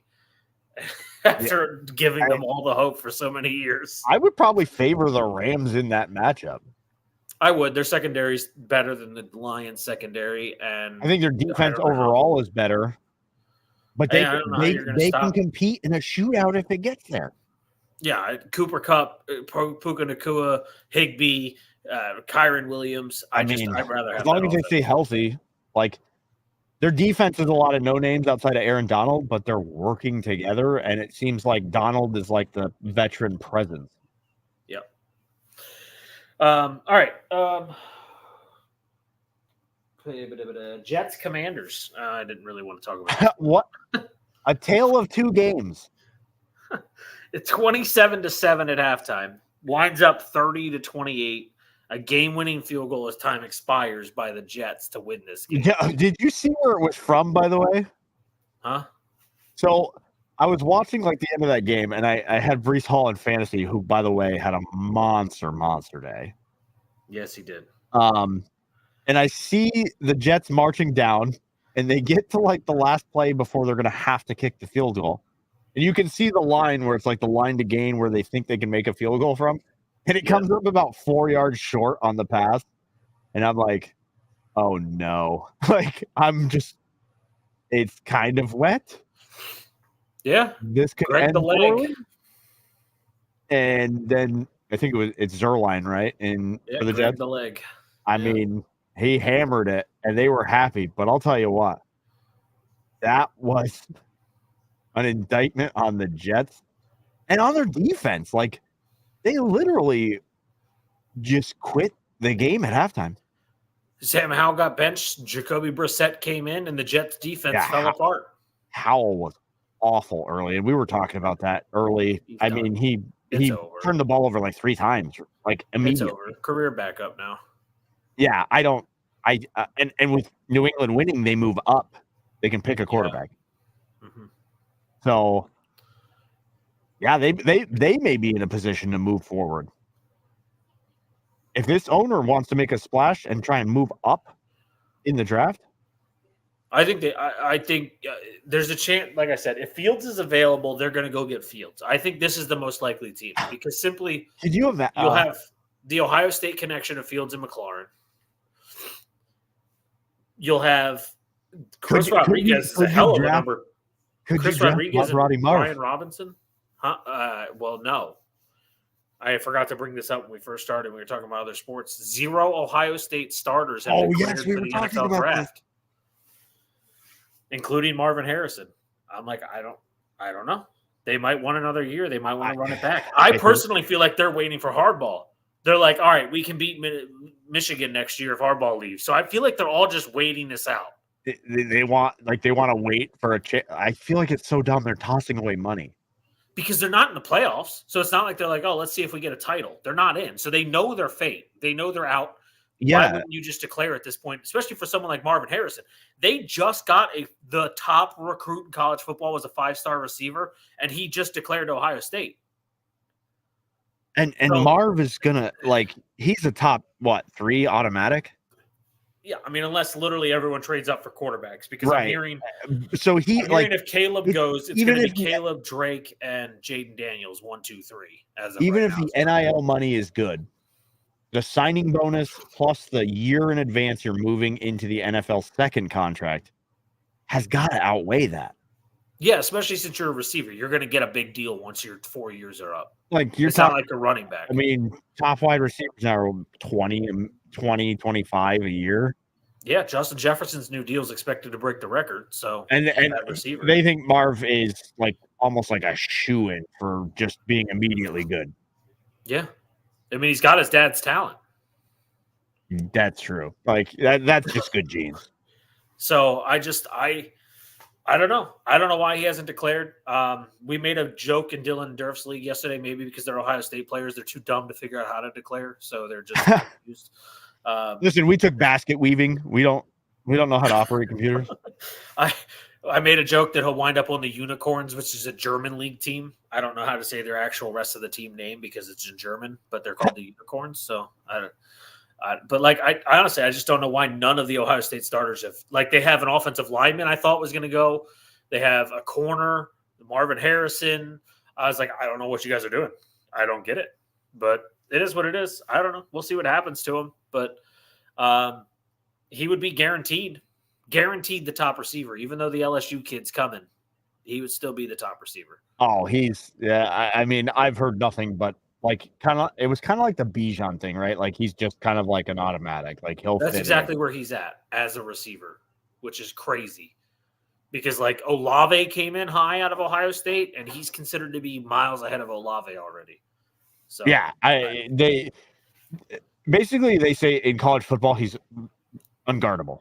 Like somebody said he is the actual number 1 overall talent, but quarterback is obviously the bigger need. So yeah, well, they said Bijan was the most sure thing coming out of the draft, and he went 8th. Yeah. So, but anyway, the Commanders, like you said, I don't know who. I'm very curious what the hell happens there. I mean, coach, quarterback, they got owner. Like this franchise is hitting the reset button, and hopefully they do it right because this is a historic franchise. Yeah. Like we just need an owner who's serious about owning the team. Yeah, and with the new owners, the city of it's Washington. So where were they trying to go? I remember they were trying to go somewhere. Were they trying to go to? They were trying to just build a new stadium, but they wouldn't do it for him, Snyder. It was in. Well, they wanted to refurbish the current FedEx Field and redo the whole area, and he wanted to move it. No, and now they're trying to. Now with the new owners, they said they'll approve either a rework of the stadium and a refurbish of the stadium, or a brand new stadium moved, and it would be in Maryland. It's supposed to, if they open the stadium, it's supposed to actually move 10 miles outside of DC. So that way it's not stuck in that DC traffic, which is the biggest complaint. I'm telling you, I've gone to soccer games at FedEx Field and I got stuck in 3-hour traffic because the game ended at 5:00. So you're just stuck in DC. Yeah, they are tough. But, with the new owners that's been approved, they're debating whether it's rebuild FedEx Field or build a new stadium. They want to change the culture. They're going to get a new head coach. They needed everything. All the coaching staff needs to go. They need a full enemy's turnover. not elevating this offense. Literally rip out the fucking carpets that are obviously covered in milk or whatever the shit Dan Snyder was doing. Yeah. And just be done with it. Move on. Hell, I don't even care if you change the name again. Fucking put it out to the public. Get it right. Yep. Just whatever you got to do to rid yourself of the stench of Dan Snyder, do it. Yep. And just move forward. We'll see what happens. They have a number 2 pick now, I think, or 3. They're 3 right now, I believe. Yeah, Arizona's 2. So it's Carolina, a.k.a. Bears. And then because New England moved from the 2 to the 4. Yeah.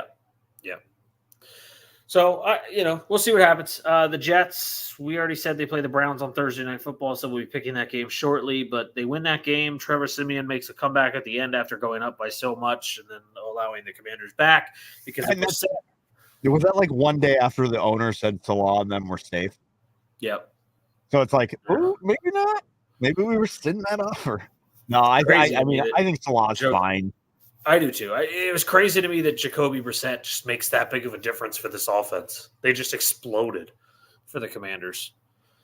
And it just shows you like Washington offense, like they have pieces, but that defense is fucking awful. Awful. And they have unfortunately for them, they have the 32nd ranked offensive line in run game and pass game. Sam Howell's the most sacked quarterback in the NFL. So, I mean, they got to fix the O-line. They got to fix the defense and get a quarterback. Oh, hands to the face, Ronnie Stanley. Yeah. I mean, there's a very. I don't want to say it was Trevor Siemian that diced you up, but he did have a day against you, and it's Trevor Siemian. Yeah, what was he? 27 of 1 TD, 1 interception. Breece Hall was really the X factor in this game. Yeah, 96 was it on the ground? 95 on the ground, with 95 in the air, 2 tutties. Yeah, that's fucking nuts. I mean, 16 targets in receiving and out of the backfield as a receiver. Every time they've used him like that, they've had positive results. They've won the game. To be honest, they win the game when he has more than 8 targets. Because you don't know what's going to happen. Like. He's so explosive in open field. So if you get him outside.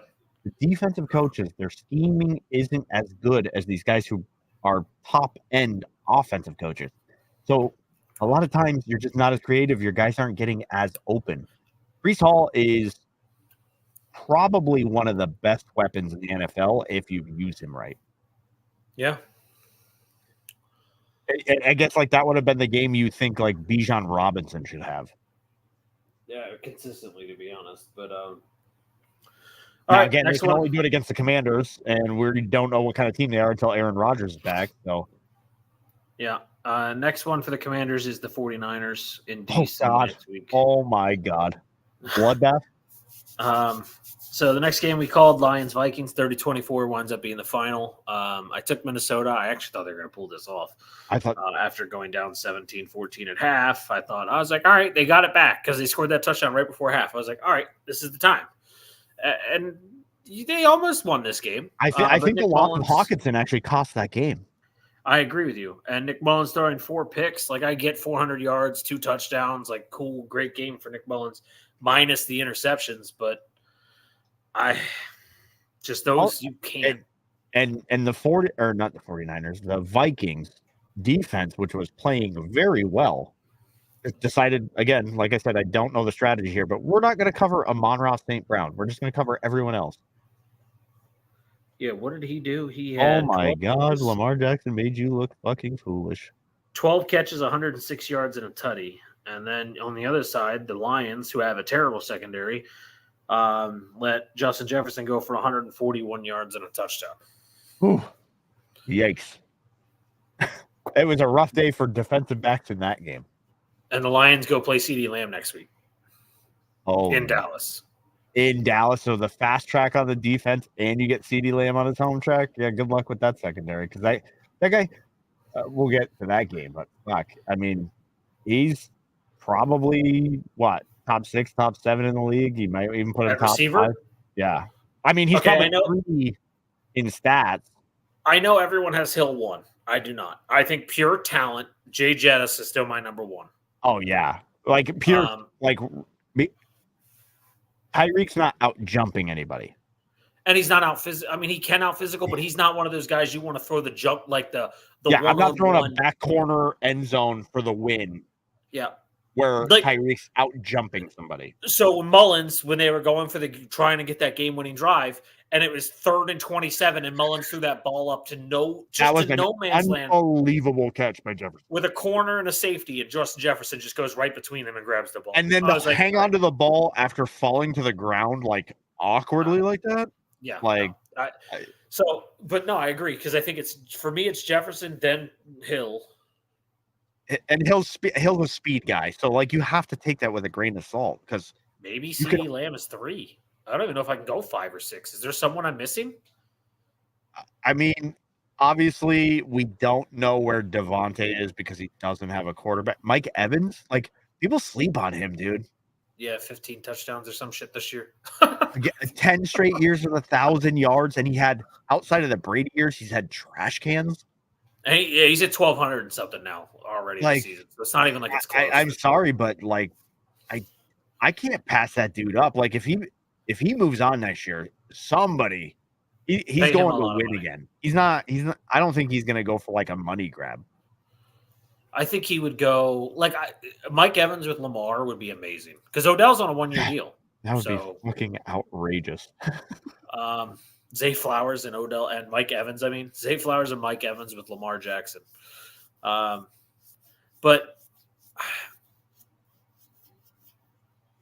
yeah, maybe Mike Evans. I mean, he's definitely in the top 5, because you like Mike Evans. You could potentially put Devontae, Cooper Kupp, maybe. I think you put Devontae there because like obviously it's a year past what we've seen, like where he was just outrageous when he had Rodgers.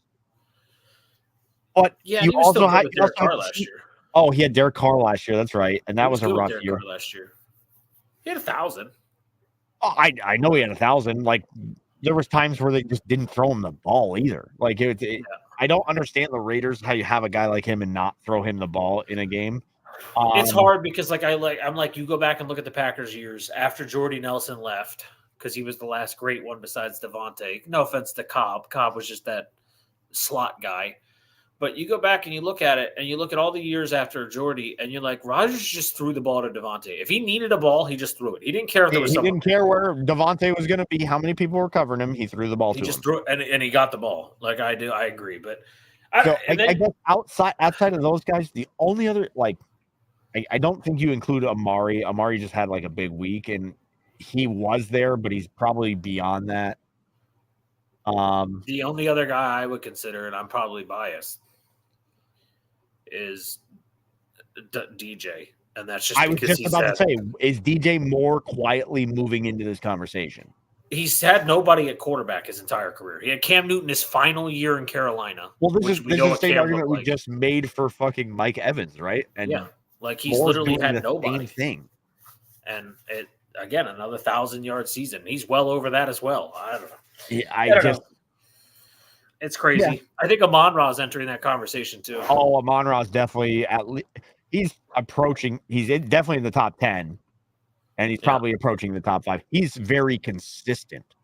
Yeah, that Sun God is just unbelievable. Mm-hmm. But you know, it's so funny because the St. Brown brothers all went to different rival schools, and only one of them is worth a damn in the NFL. And we were talking about this earlier: Equanimous, Osiris, and Amon-Ra, right? Yeah, Osiris went to Stanford. Sorry, Osiris went to Stanford. Amon-Ra went to USC, and Equanimous went to fucking goddamn Notre Dame. And oh god, the only one that panned out was Amon-Ra. Equanimous is still in the league for what it's worth, but he's a consistent. Is he on the IR? Because that would make sense. He's a healthy scratch every week for the Chicago Bears. When you're that bad that you're a healthy scratch on the Bears, nursing that Notre Dame injury, But anyway, this game was nuts. Vikings line, it was fucking nuts. I honestly thought the Vikings were going to win this game towards the end of the game, but I thought so. It was insane. They fooled me big time in this one. Jared Goff, man, this guy, unbelievable. He's not even 30. I always say, oh, he's almost done, right? End of his career. He's not even 30 yet. Yeah, everybody talks like he's going to be moving out of Detroit very soon, right? He's 29. Like, he turned 29 in October, so he's going to be 29 at the start of next season.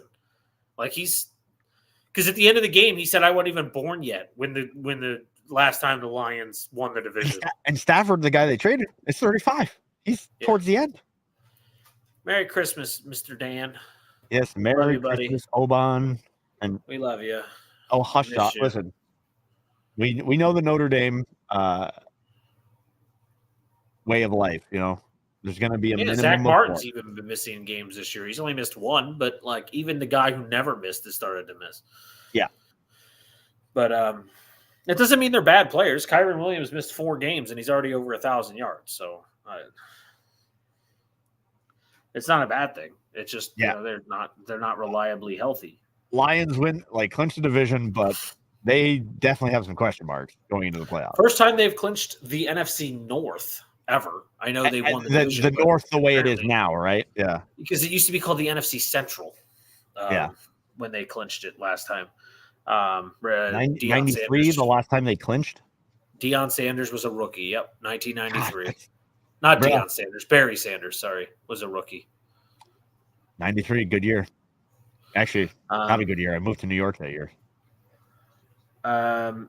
Gibbs, again, proves he's the better back in this game.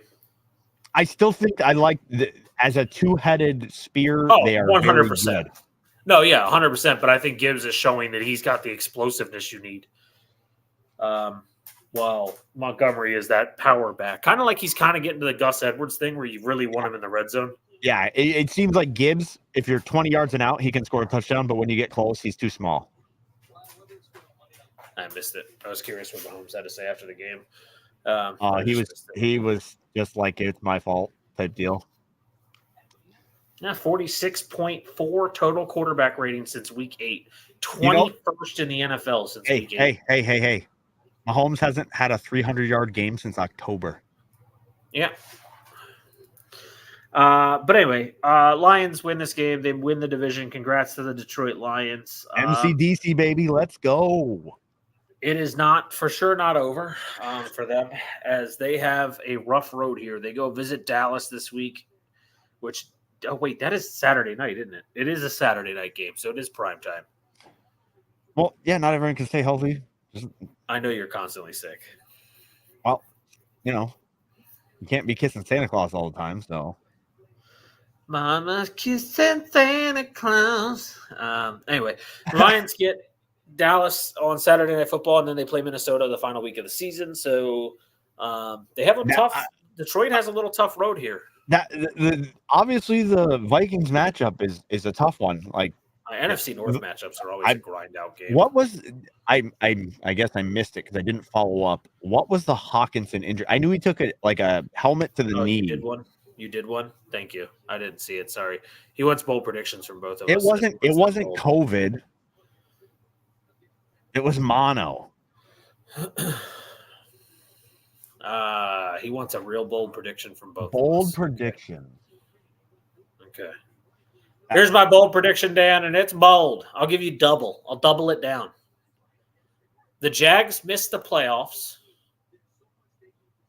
and Kansas City loses game 1 of the playoffs in Arrowhead as division winners. Oh, I'm going bold. I'm going bold here. Barring any major injury, the Flacco Sans continues. And the Browns win the Super Bowl. Win the Super Bowl? Win the Super Bowl. I have COVID right now with my asthma. It sucks ass. And I like the Niners. They're my pick. But if we're going bold here, I'm sorry, Dan. I could throw that out the window. If you need anyone to text or bored during the days, you can always shoot me a message. Ever since I've applied for a new, it's not a new job. It's still with the same. It's still with the government. It's still with the same department of government, but it requires complete background checks and security clearance. So I'm stuck waiting. So now I'm just sitting at home all day now again. And I'm bored all the time. So you have Flacco winning the Super Bowl. Yeah. Hey, listen, if we're talking about statistically the best Super Bowl quarterback there was. I mean, I can't argue with it. His playoff run. Listen, he came off the couch. Because everyone's because the fans who just want to shit on Flacco, and I never understood why he gets so much shit. He just gets shit on.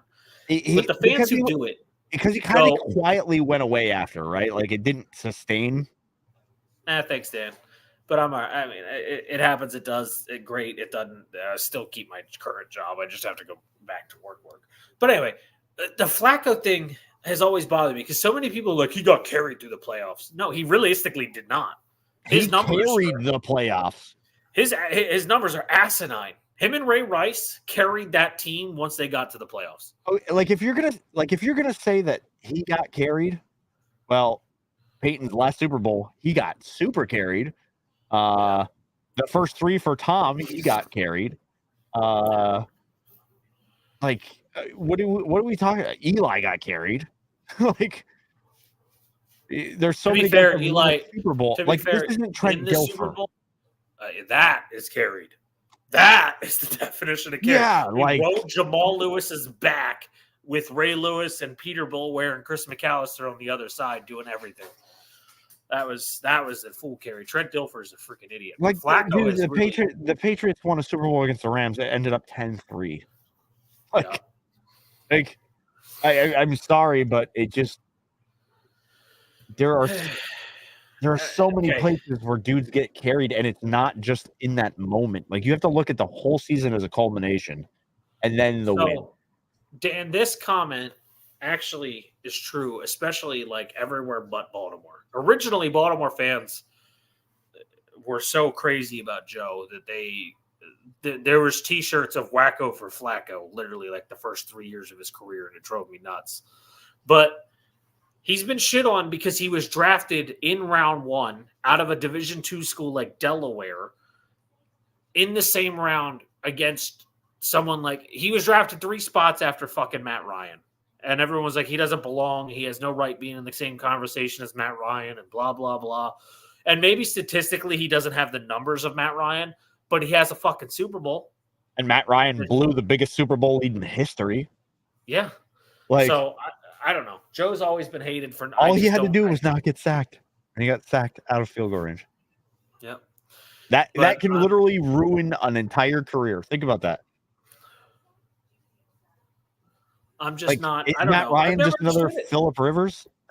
Well, because Matt Ryan at least had Julio Jones. Like, who has Joe Flacco ever really had as a true number one? He had Derek Mason at the end of his career. I can't think of anyone else. Listen, Jacoby Jones. Like, ooh. I do have one more carry I'd like to bring up. This one backup quarterback carried Carson Wentz to a Super Bowl. Big Dick Nick. Oh, Big Dick Nick. Joe Flacco and the Patriots. The Ravens and Patriots rivalry when the Patriots weren't a pile of steaming shit like they are now. Oh, The Patriots-Ravens rivalry is one of my favorite rivalries in football. It People was- don't realize it how was- intense it it was really is. disgustingly mean. It was. Like, Tom Brady says nothing but good things about Ray Lewis nowadays, but fucking man, those hated two him back fucking then. hated each other back in the day, and it was so fun to watch. Listen, you guys had a double murderer. We went and picked one up. I mean, that's how we were down to roll. that was a fun rivalry. It was so good. It still could exist, but the Patriots just got to get back to relevancy. Yeah, the Patriots aren't going to be relevant for years. Like I've relegated my thoughts to being a Pats fan as well. We had 6 while I was alive. We're good. You'll get a cut. You'll at least get another in your lifetime. I think they'll get back eventually. Like there's the pieces are there. They just they need Bill to leave so they can actually draft correctly. Because in this era of football, the draft is so much. You have to hire somebody who takes over as GM. Because the draft in this era of football is actually more important than it's ever been. And the Patriots consistently get it wrong. You can't draft fucking 4 linemen and 2 punters. Like, you just can't. I don't know where you're looking, Mew, but she's got 2 mirrors in her room, so they're probably just she's like got those like that. Canadian rose glasses on, so they're a little jaded. Yeah, and then she's probably got like her boyfriend standing next to her, so she just sees him twice, and it's just. Or maybe it was him all along. Yeah, it's definitely not us. I don't know. I mean, Dot. I'm the ugly twin, so.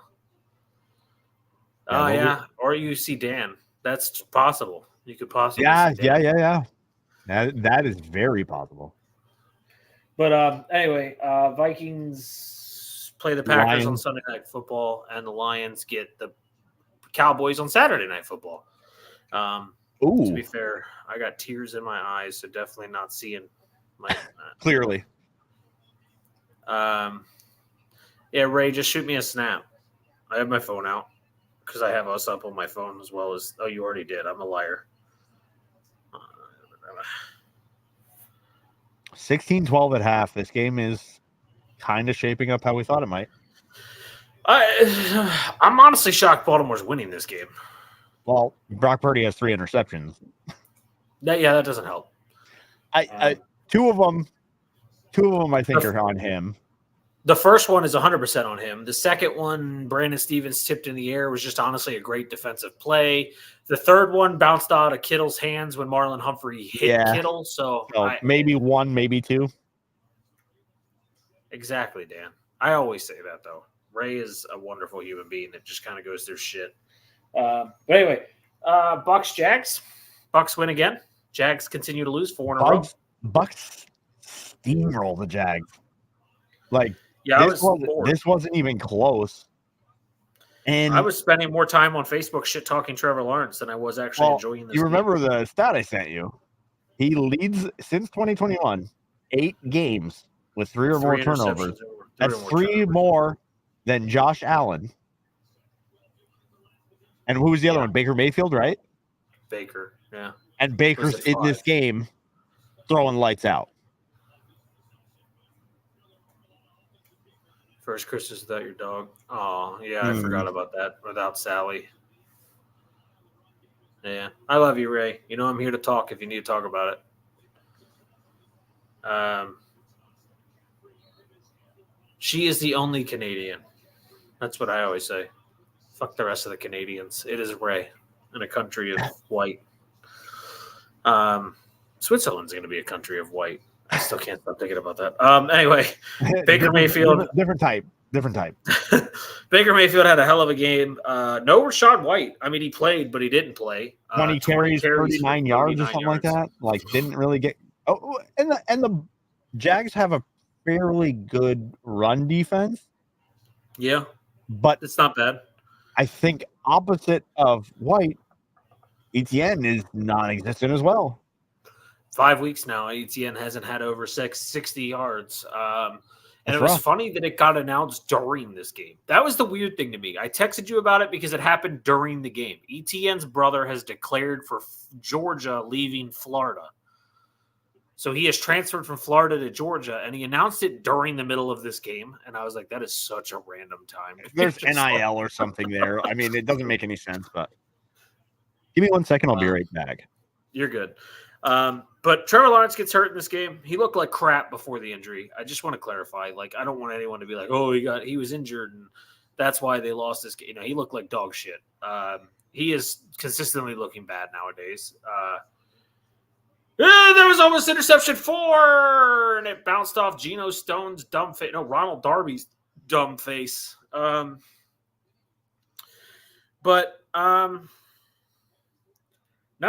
So Trevor Lawrence has a right shoulder sprain now. He's also dealing with a high ankle sprain. And there was rumors that he entered concussion protocol and cleared it. So I don't know. He's all over the place. I don't fucking know. The Jags are still leading the division because of division record. They only have one loss in the division, and it was to the Texans week 1 or 2. Love you all. Gotta get your kiddos to bed. All right. Hopefully you feel better. Hope you get past COVID quickly. Hope the kids don't get sick. We love you, Dan. Merry Christmas to you and the kiddos, and we'll talk next time you're around. Shoot me a message on Discord if you're bored while you're sick. I'll be around.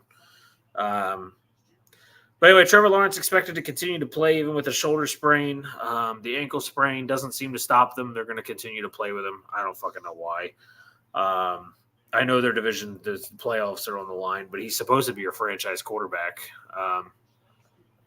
Who gave your flying popcorn the vid? I can't speak for it, but Dan does live in a cold area. He could have got it just going out and about. People are sick up there. He could have gotten it at work. He could have got it from some chica he's been macking on. I don't know. There's a lot of options. He got it from me. We were kissing for sure. I was going to say, he could have got it from Dot. They would have had a little fun time on Christmas Eve. I don't know. Listen, I showed up wearing nothing but a bow. It happened. Yeah, that definitely happens then. But anyway, Trevor Lawrence, I was talking about it. Shoulder sprain, continuing to be injured now and playing poorly. Travis Etienne's not carrying any workload. This has been a very bad Jags team for the past 4 weeks. They have a chance to get it right. They play Carolina this week, but I'm going to address that on Sunday because I don't know right now how I feel about it. And then Tampa Bay hosts the Saints this coming week in what is a battle for the division, by the way. Tough matchup. It could be a tough matchup. I'm going to go give the dogs water because Cloud's laying in front of the water bowl, so I'll leave you to it for a minute. Yeah. Tampa Bay, the Saints, Derek Carr not performing, but the Saints had a little bit of a comeback against the Rams, but overall, they were down 17-7. I think they were down 27-7 at one point to the Rams. So to make a comeback, okay. But I think most people believe the Raiders tried to warn the Saints about Derek Carr. There's a lot of inner turmoil there. You see arguing on the sidelines, arguing with the offensive line. Dennis Allen's chair is getting hotter by the minute, because everybody thought this team should have run away with this division, and they're below 500 right now. And they're kind of locked into this Derek Carr contract for a bit. I think it was 4 years. I want to say 141 over 4. So they're really in it, like deep with him. And I'm not sure it works out. Like, you could have just ran with Jameson. And yeah, he's a bit careless with the ball, but he's also a much bigger arm. So he makes you more potent. And it's becoming, a lot of these games are becoming who can score 35, 37. You see it across the league. Obviously, teams like San Fran and Baltimore can play really good defense, but week in and week out, you just wow. Week in and week out, you don't see too many teams having defensive stalwart games. Like you saw two horrible offenses in the Patriots Broncos, and they scored 26 and 23. I mean, the fucking Jets and the Commanders scored 30 points each. Like it really is a race to who can get to 35. Like if you can score 35 on some of these better defenses, you win the game. To answer your question about Dennis Allen's seat, they are 25th against the run, but 8th best point scoring defense, 7th best yards against passing yards. So the only thing that might keep Dennis Allen alive might be the fact that the one side of the ball he's good at, which is defense, has been okay besides the run defense. Yeah, it's not a Staley situation. His defense has played up. They've had bad moments, but yeah, and I'm pulling up the Derek Carr contract now because you brought it up while I was away. I thought it was 4 years, 141. Wow, to the house? No, unfortunately. 4 years, 150. He's 35 against the cap next year and 45 the following year, and then 55 the year after that. Any built-in outs? 2026, the last year of his contract, they can get out. And he's only worth 5.7 the last year of his contract. That just makes having Jameson on the roster so much like he was the better option. Yeah, at this point, yes, because the team believed in Jameis. They love the energy around him. Like he's one of those guys that kind of like Baker Mayfield might make mistakes, but he plays hard and he plays for the team. I don't know. Derek Carr has had a mental meltdown this year over there. And he's just not been what we've seen at his best. No, and I mean, part of it was he was one of the reasons that the Raiders even went and got Devontae. You know, he was his college teammate. They were really good friends. He was one of the reasons Devontae wanted to come there. He wanted to play with Devontae, and then after one season, they were like, all right, thanks, bye. And now he's rebuilding chemistry, and he's acting like a child around it. I just don't – I don't know. Like I said, I don't like the turmoil I see on the sidelines. I don't like the offensive line. Nelson Aguilar. Are you fucking kidding? Hey. Ex-Patriot. The ex-Eagle Patriot. I know. Journeyman wide receiver. Raider. Wow. Baltimore's up 11, and Derrick Henry has more passing touchdowns than Brock Purdy this week. So, Purdy almost threw another pick on that drive. I don't know if you saw that. I saw that. Yeah. That was a clean right to him. I don't think Purdy looks like – I know the numbers look bad. Like, I don't think he looks as bad as – like, they were driving. They're just not finishing. Yeah, the Ravens secondary is playing really well. The big plays they've given up are all to McCaffrey and then Kittle. Okay. So, before we, move on to the next game, something that I wanted to bring up about the San Francisco-Baltimore matchup was that because of the Shanahan coaching tree – they all run similar offenses, but what most people don't know was their offense is built to combat a Vic Fangio defense. The 3 losses that San Francisco had earlier in the year and the Baltimore game they have right now are the 4 defenses that don't mimic a Vic Fangio defense. It gives them struggles. Well, Jim Schwartz for the Lions, not the Lions, the Browns, was one of their losses. And Jim Schwartz's defense is crazy. He is so unpredictable. I love him as the defensive coordinator. I don't remember who the Ravens defensive coordinator is, but he's done a really good job. They said his name last night, and I can't think of it. He came in for the guy. Mike McDonald. That's it. Yeah. No, that's crazy though. That's interesting. Speaking of our next game is Bears Cardinals. Bears win another one. Did it pretty handily. The Cardinals made like a slight kind of made it competitive in the end, but it really wasn't close for a while. Yeah, Kyler Murray had a good game though. I'll give him credit for that. But and DJ Moore was limited. Yeah, DJ Moore and Cole Kmet both got hurt in this game. DJ kept trying to play through the injury, but you could tell he had no off. After he had like one catch for 5 yards the first drive, then he had two catches the rest of the game, and you could tell he was in pain. He couldn't get off the line. He had no drive off the line. And Kmet had 4 catches for like 170 yards and then gets hurt. Helmet to the knee. Yeah, kind of like the Hawkinson. That's what it was exactly like the Hawkinson injury. Yep. And then Khalil Herbert had a hell of a game. Welcome back, Khalil Herbert. Welcome back to relevance for 1 week. Justin Fields went off on the ground, in the air, 170 yards again. Just another Justin Fields passing game. If I was them, either you don't take a QB with the first pick or you auction that off for a king's ransom. That's my thought, is you just trade that pick for anything you can. Get as much draft capital as you can and build. You don't want to trade too far back. I don't know where their pick ends up because now they're 6 and 9. So their own pick has become devalued by winning. And Carolina's is basically. Oh my Lord.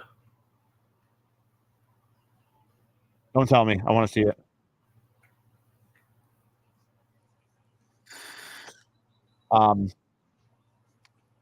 So we talked about it a little bit, which is that we both want to see Chicago build around him. My Facebook post yesterday was literally this, and I expected to get shit on for it. But I said, if you think the Chicago Bears should take Caleb Williams instead of keeping Justin Fields and building around Justin Fields, you clearly do not watch and understand the game of football. And I thought people were going to get so upset, but I honestly can't picture a scenario where Caleb Williams comes into this system and elevates the the Bears. I just don't see it. I just don't see it being. It's not going to get any better than what you get with Fields. Fields is the better athlete too. You get the more dynamic piece. No, I agree. Sorry, I'm watching because I'm watching the turnover too in disbelief at how bad it is. I mean, at the end of this interception, Trent Williams comes up with the football after Queen's return. So I don't know. I mean, there's a chance Queen fumbled it to Trent Williams on the return. Oh.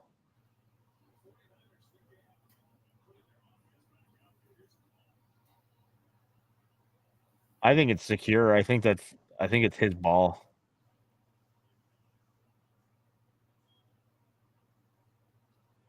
I think his elbow's on the ground. That's what I think. Queen's elbow hits the ground. The ball's secure still, so he's down. Yeah. This has big implications. I mean, that's close. They can just score another touchdown immediately. First down, Baltimore. Yeah. Yeah, but dude, I don't know. I'm in on Fields 100% at this point. I mean, if you have DJ Moore, who loves you and already after one season says he's my guy, want him as my quarterback.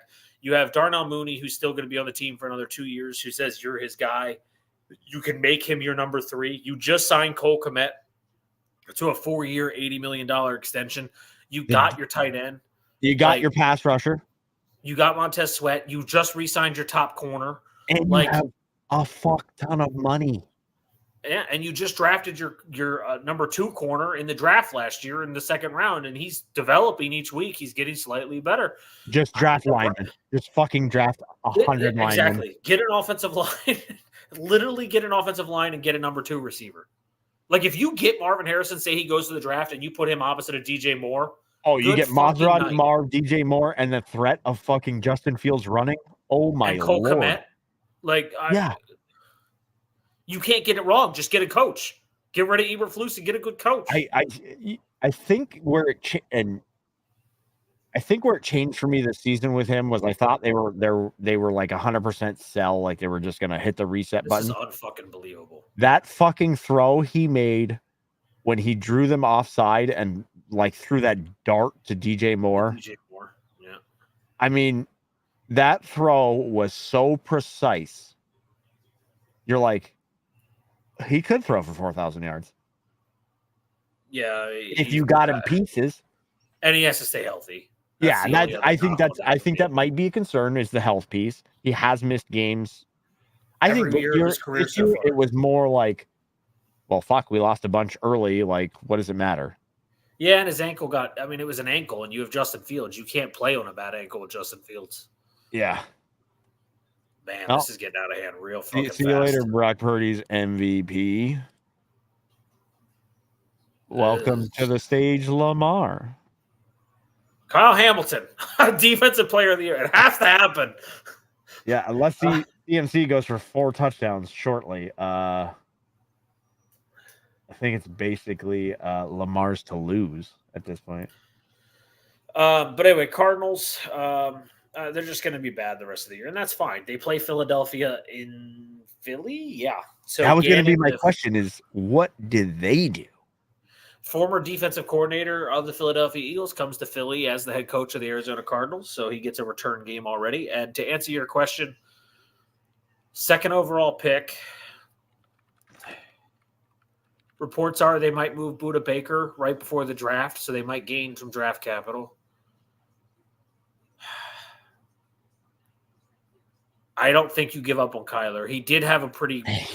Dude, when you watch him play outside of like a game against Justin Fields, he's the fastest dude on the fucking field. Yeah, he had a pretty good game here against the Bears defense that really has continued to improve every week since Montez Sweat has got there. They have continuously gotten better.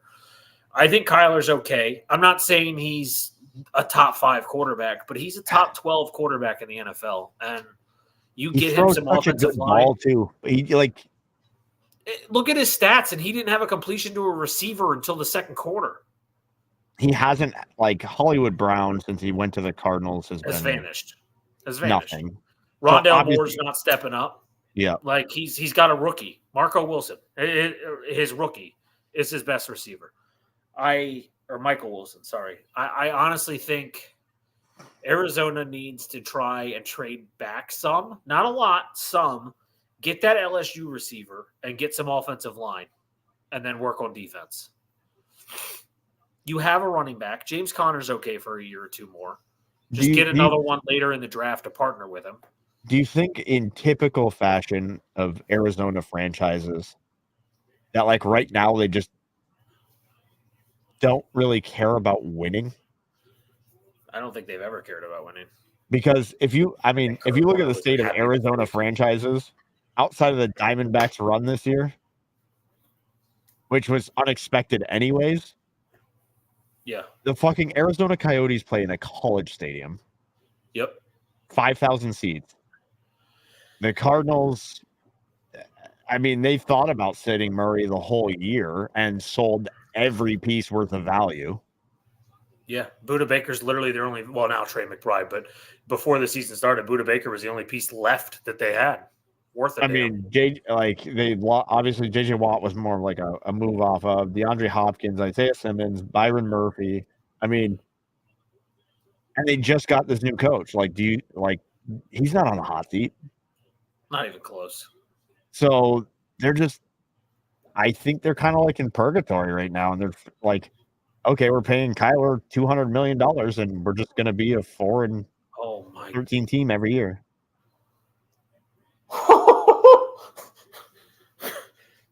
Oh, he almost threw pick 5. It was almost a pick 6. Dude, he shook. Well, Deebo Samuel literally dropped the ball, but I don't think I'd be throwing the ball much anymore.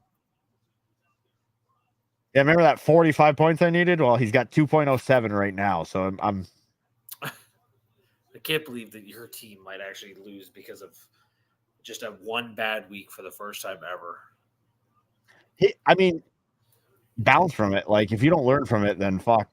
Here's where you're stuck. But I told you, this I did not know coming into this game before our pick that this defense, among the other 3 losses they've had this year, are the only 3 defenses or 4 defenses in the NFL, basically not built like a Fangio defense. Yeah, Vic Fangio really kind of him and Romeo Cornell for a long time really helped develop a lot of the league's style of defense. Well, and Shanahan's offense was literally built to beat the Fangio defense. Yeah. There's a former Raven, Mr. Juszczyk. Oh, the fullback, almost a forgotten position at this point. The highest paid fullback in NFL history. He'll probably stay that way. But, I mean, he's incredible. It's so funny because when you look at Madden. Who was the legendary Tampa Bay fullback? There's a couple. I don't know if they're Tampa, but the ones that come to my mind are Mike Allstott. That's the one I'm thinking of. Yes. Okay. Yeah. And then Lorenzo Neal was the other one I think of, but he was the Chargers. He was the guy in between Drew Brees and LT that just cleared LT's path. Oh, yeah. And there's fucking Matabuke and Patrick Queen, or no, Roquan Smith making a tackle in the backfield. I don't know how Matabuke is not talked about, but he's a free agent at the end of the season. He's an unrestricted free agent. Baltimore has a big problem. He's gonna get paid. Baltimore has a big problem because they don't have the money to pay him, and they're going to miss him next year bad. Oh, he is. Yeah, he's going to get somebody's going to pay him a lot of money. Yeah.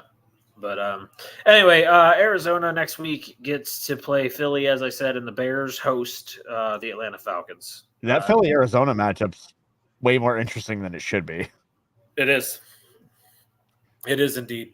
I honestly think it could be a very close, oh my God, another draw from Debo. They gave up 25 to the Giants. They're struggling. Yeah, and former defensive coordinator coming into the team he just left. He's going to know the system. Yep. Anyway. and then his rival is Matt Patricia. Yeah. Cowboys, Dolphins. Hold on, people forget Patricia's double agent. He was also an offensive coordinator. Yeah. You think he just puts on a mustache, just switches? I kind of want to know what he's like to talk to and sit down with. Didn't because wasn't he the head coach for Detroit for a little bit? 4 years, 3 years, 3 years. Yeah, you ever see his fucking backwards hat? Fucking yep. Dude, no. I get it. You went to Harvard or whatever the fuck you went to, but you just weren't it. You just weren't. I don't remember who it is. There's a receiver in the NFL I didn't know this about, but they went to Harvard, and it's one of the higher level receivers. Well, that's what was it? Fucking Richard Sherman went to Stanford. So did Christian McCaffrey. Yeah. What? They wore that tree with pride. And Ryan Fitzpatrick went to Harvard. Yeah. Well, yeah. Ryan Fitzpatrick did. I knew that piece. In the NFL now? Yeah. I'm trying to figure it out. Oh, it's not a receiver. It is Kyle Juszczyk.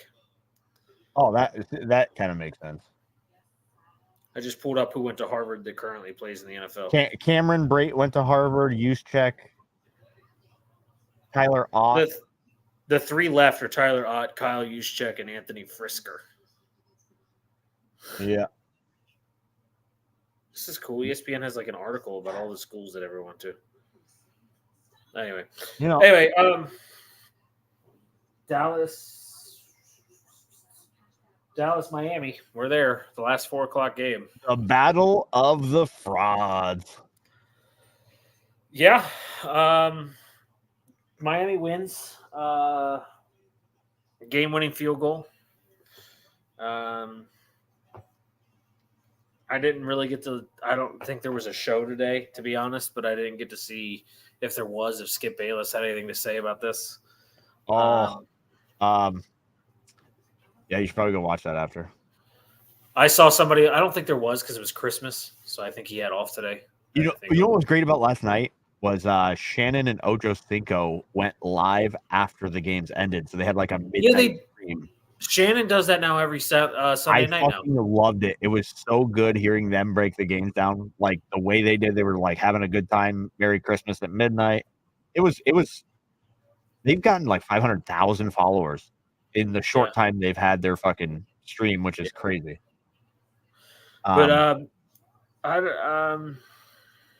this game was hearing really guys hard like that break down the game, the guys that actually play or played, you know.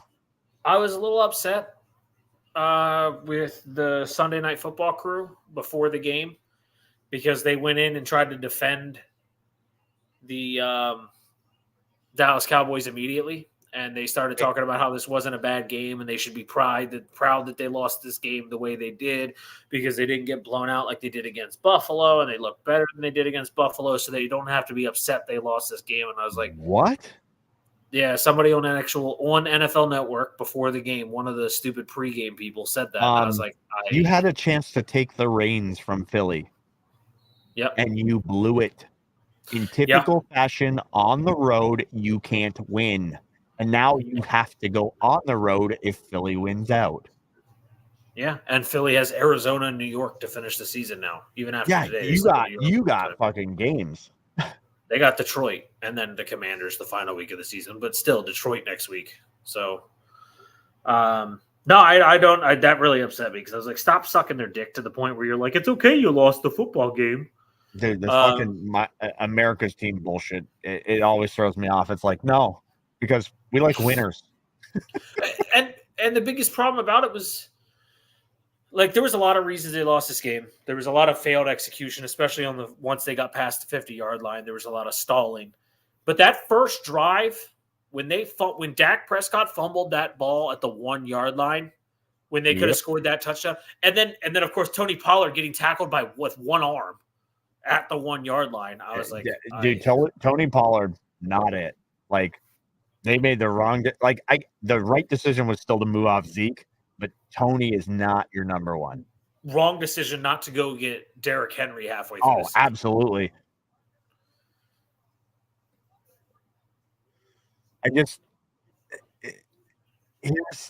Here's what killed me in this game was neither team. I've never seen Kyle Shanahan look more defeated in my life. He's like, oh no, it's Garoppolo 2.0. Like, Tua was efficient. He looked a little rushed in the first half, but, like, they weren't getting home on the Dallas D. Again, Micah Parsons really disappears on the road. A half a sack. I think I referenced it earlier. He is Trayvon Diggs in a different position. Like, it was a tight game. Jesus Christ, bro. There was no real lead, like big lead in the game. I think it was 13-7. Right? 13-7. Then it was what? 19-10? 13-7 Miami at halftime. Then it was 13-10. And then it was 19-10. And then it was 20-19. And then and then 22-20. So I think I texted you when I said, like, neither team really did what they wanted, and it showed. Like, okay, CeeDee Lamb has a 4-catch, nearly 100-yard drive, and then you don't throw to him for 2.5 quarters. Yeah, no, I honestly didn't have a catch in the first half. No, I think Tyree. I honestly think so. I feel what might have happened. I don't know. I don't have a solo camera on it. But part of me feels like Tyreek Hill was just limited with his injury and with Stephon Gilmore covering him for most of the first half before he picked up that banger on his knee. And now he was a little slow in the second half. But I assume that there was just a limitation on Tyreek Hill because of the injury and then the corner. But the fact that Dak didn't throw to not even just CeeDee Lamb, Tony Ferguson, Jesus Christ. Ferguson didn't get targeted until the second half. Yeah. How do you not use your elite tight end and your number one receiver the entire game against the Miami Dolphins in a must-win on the road? Yeah, it doesn't make sense, right? Like, it just doesn't make sense. Like, these are what you guys are good at, and you're not doing it. They also had bad penalties, and there were some that shouldn't have been Then called. The remember roughing what I on said Tua. about the Cowboys being the most penalized team in the NFL, and that it could be a factor. I'm not obviously the roughing on Tua. I'm not for. That was not Oh, what that I'm for. fucking Micah Parsons penalty was soft. I'll give him that. And then the roughing on Dak in the end zone was soft. Like there's just the roughing is getting out of hand. But in the end, the Cowboys just once again played a very bad game of football on the road. There was no offense. When their defense kind of lived up to it, Micah Parsons wasn't there, but the rest of the defense played as good as they could. Held Tyreek under 100 yards. Waddle did get hurt. Mostert got hurt. I get it. There was injuries on the Dolphins. If I tell you against Miami that Tyreek has no touchdowns less than 100 yards, even if it's 99, Jalen Waddle has one catch and 50 yards or less, and then Mostert and A-Chain don't score a touchdown, or sorry, Mostert scored a touchdown through the air, correct? Yes. That was the only touchdown they scored. Yep. Jason Sanders. If I told you the Cowboys held Miami's offense to one touchdown, they should win the game. 100%. And they fucking lose again. But everybody, like even Tony Romo was like, "Oh, Dak had a great game." No, he didn't have a good enough game. If he's supposed to be MVP and the Cowboys quarterback of the future and all this shit, you got to win a game when your other opposing team kicks 5 field goals. Win the fucking game. 3 from 50 plus, and he just bangs them through too. Like, yeah. The Cowboys are what they're gonna. The Cowboys are what they've been for the last 30 years. And imagine if they lose. I know this is at home, but imagine they lose 3 in a row. They get Detroit. It's not like they have a fucking easy matchup. Yeah, like CD might David be Montgomery, Jahmyr Gibbs, and Amon-Ra St. Brown. You still got Sam Laporte. Like this is a nightmare matchup for them at home. Now you're at home, so if you can force Goff to throw the ball to you, which has happened, okay, but you got to bounce back. Like this was the one. This was the one where you finally could fucking prove it. And once again, you just gave me why it's not a logo, it's a rating. 1-star performance. Like Dak didn't perform terribly, but he didn't perform well enough to fucking be an MVP candidate. And you got to he didn't clutch up at the end of the game. He had to clutch up on that drive before they gave the ball back to Miami when they had to punt. If Dak needed to get the ball down the field on that drive, and he couldn't do it. Okay, dude, this Dallas defense is so well loved, right? They had 5 hits on Tua. 5.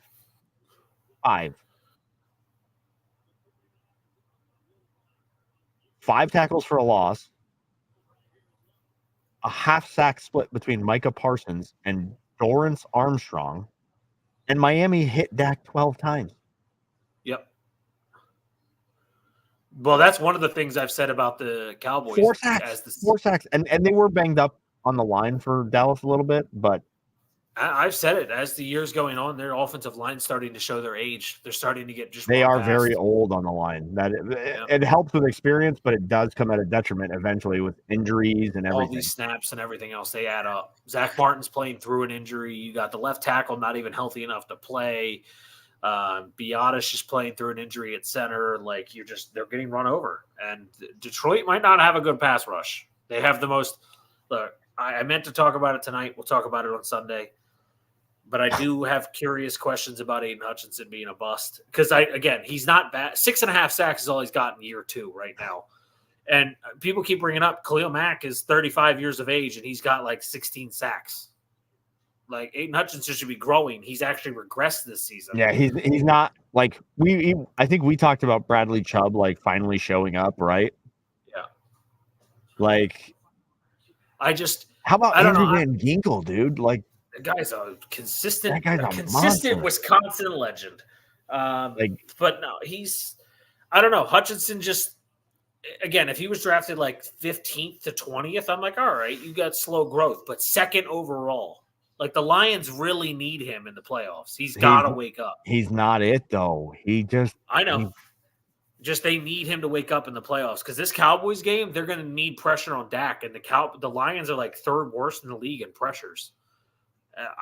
That could be a difference maker for the Dallas Cowboys here. They might give Dak comfortability.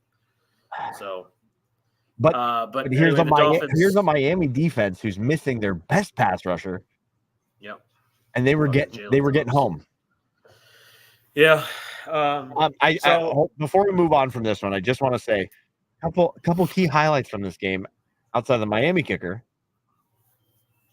Dallas's kicker stays perfect. Yeah, Brandon Aubrey's ridiculous.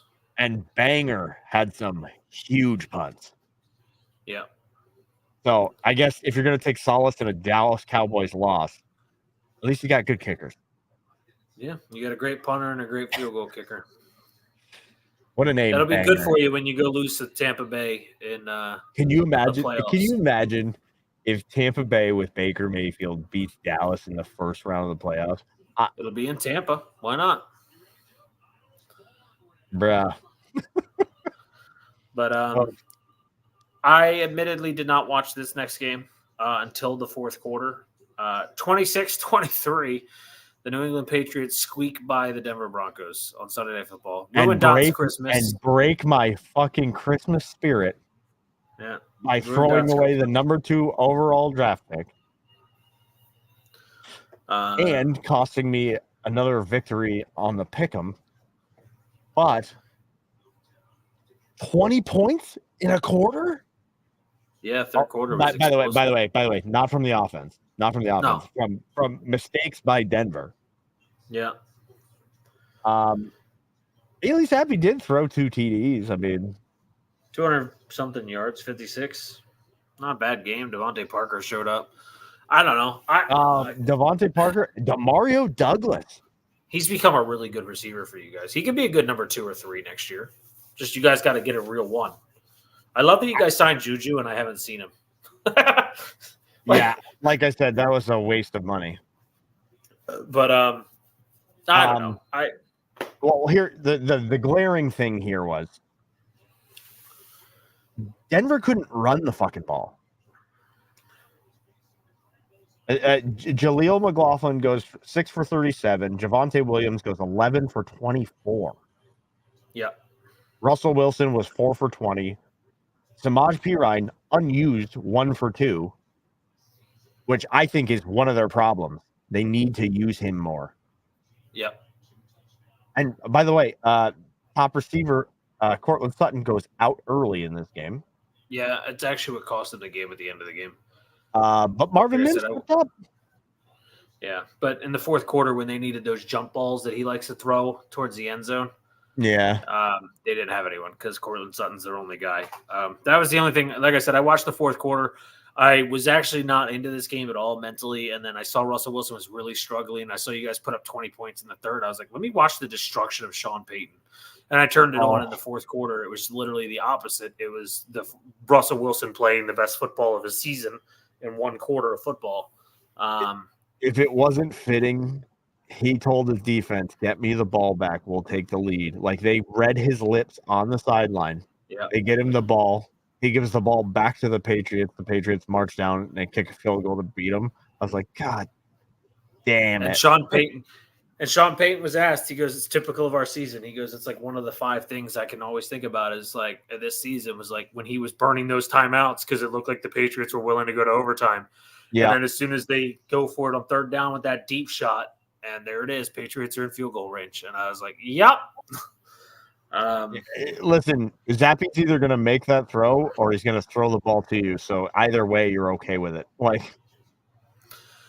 Yeah, it would have been really cool, though, if the Broncos pulled that out because they'd be 1 game behind Kansas City right now. Also, Russell fumbled the ball twice. Javonte fumbled once. Marvin Mims fumbled once. Marvin Mims' fumble was a punt return. That was devastating. That was the one, right, that they picked up in the end zone, right? Yeah. He bobbled it, picked it up, and dropped it again. Yeah. I remember that exact one. He bobbled the catch. It hit the ground, bounced. He caught it again, and then fumbled it a second time. Nobody wraps up these days because they're scared of getting penalties, bro. What's hilarious is that fucking Ryland actually hit the 56-yarder to win it. I know. I actually thought he was going to miss. He missed a I field goal. I literally was like, that was also one where they came up about 4 yards short of the line to gain for what they know he can make. Yeah. And I was like, how fitting is it that Bill Belichick's just relinquishing this over to a guy who's missed an extra point today? Mm-hmm. And a field goal. Yeah. And it's like, he is not good. And you're letting him dictate where you fucking stand in the draft. Oh, by the way, the ref that keeps calling all these penalties in this game, and they're actually hurting San Francisco more than they are Baltimore because Baltimore plays a cleaner version of football. This is the ref that Philadelphia Eagles fans claimed threw that game in favor of the Niners when they played the Eagles. And I'm like, yeah, this ref clearly doesn't actually play favorites. He just calls the game as the rules dictate. Because the Niners are going backward a lot today. So, I guess going back to the game we were talking about, like, what do you do if you're New England? Like, this defense is for real. I mean, with how banged up they are, the fact that they're this good is kind of strange.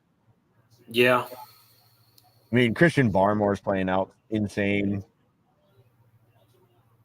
They have a lot of guys that are just proven. And you guys get Christian Gonzalez back next year. I don't know. You guys need to move on from Bill. You need to get a guy who's willing to come in as a GM and then a head coach. You need a guy that's doing two different jobs. And you need someone that comes in with an offensive mind and a GM with an offensive mind. The defense will be fine. Go ahead and get yourself a defensive coordinator, a Romeo Cornell, a fucking just someone that'll come in and just play no nonsense defensive football on the defensive coordinator side. But you need an offensive-minded guy, a quarterback. No offense to Bailey Zappi. He's looked pretty decent, but I still think you need an actual quarterback. And you need to get a wide receiver or two. Your offensive line is good. Gesicki and Hunter Henry are serviceable tight ends. Yeah. You need receivers, and you need a quarterback. Yeah, the defense is perfectly fine. You definitely need receivers. We did have a redemption for current NFL most overrated player by Muni. I love you, Ray, for hanging out. I think like on the defensive side, like you really don't need to add much. Agreed. Like you got to maintain what you have. Like and Judon's out for the year, right? Like Judon is out. Yeah, so that's huge. Like you're doing as well as you guys are defensively without your best defensive player. I mean, if you look at the numbers recently, they're a top 5 defense. Yeah. But that only goes so far. Again, you can hold teams to 10 points, but you can't score 10. Okay. So I guess if we're going overrated players right now, I'm going to call out someone that I think we can all call out, but the NFL media will never call out. Patty Mahomes. I mean, that's not a bad. Right now, I don't think he's a top 7 quarterback in the NFL right now. He's not. Travis Kelce coming in tonight was the 9th best tight end in the league. Yep. Patty Mahomes right now.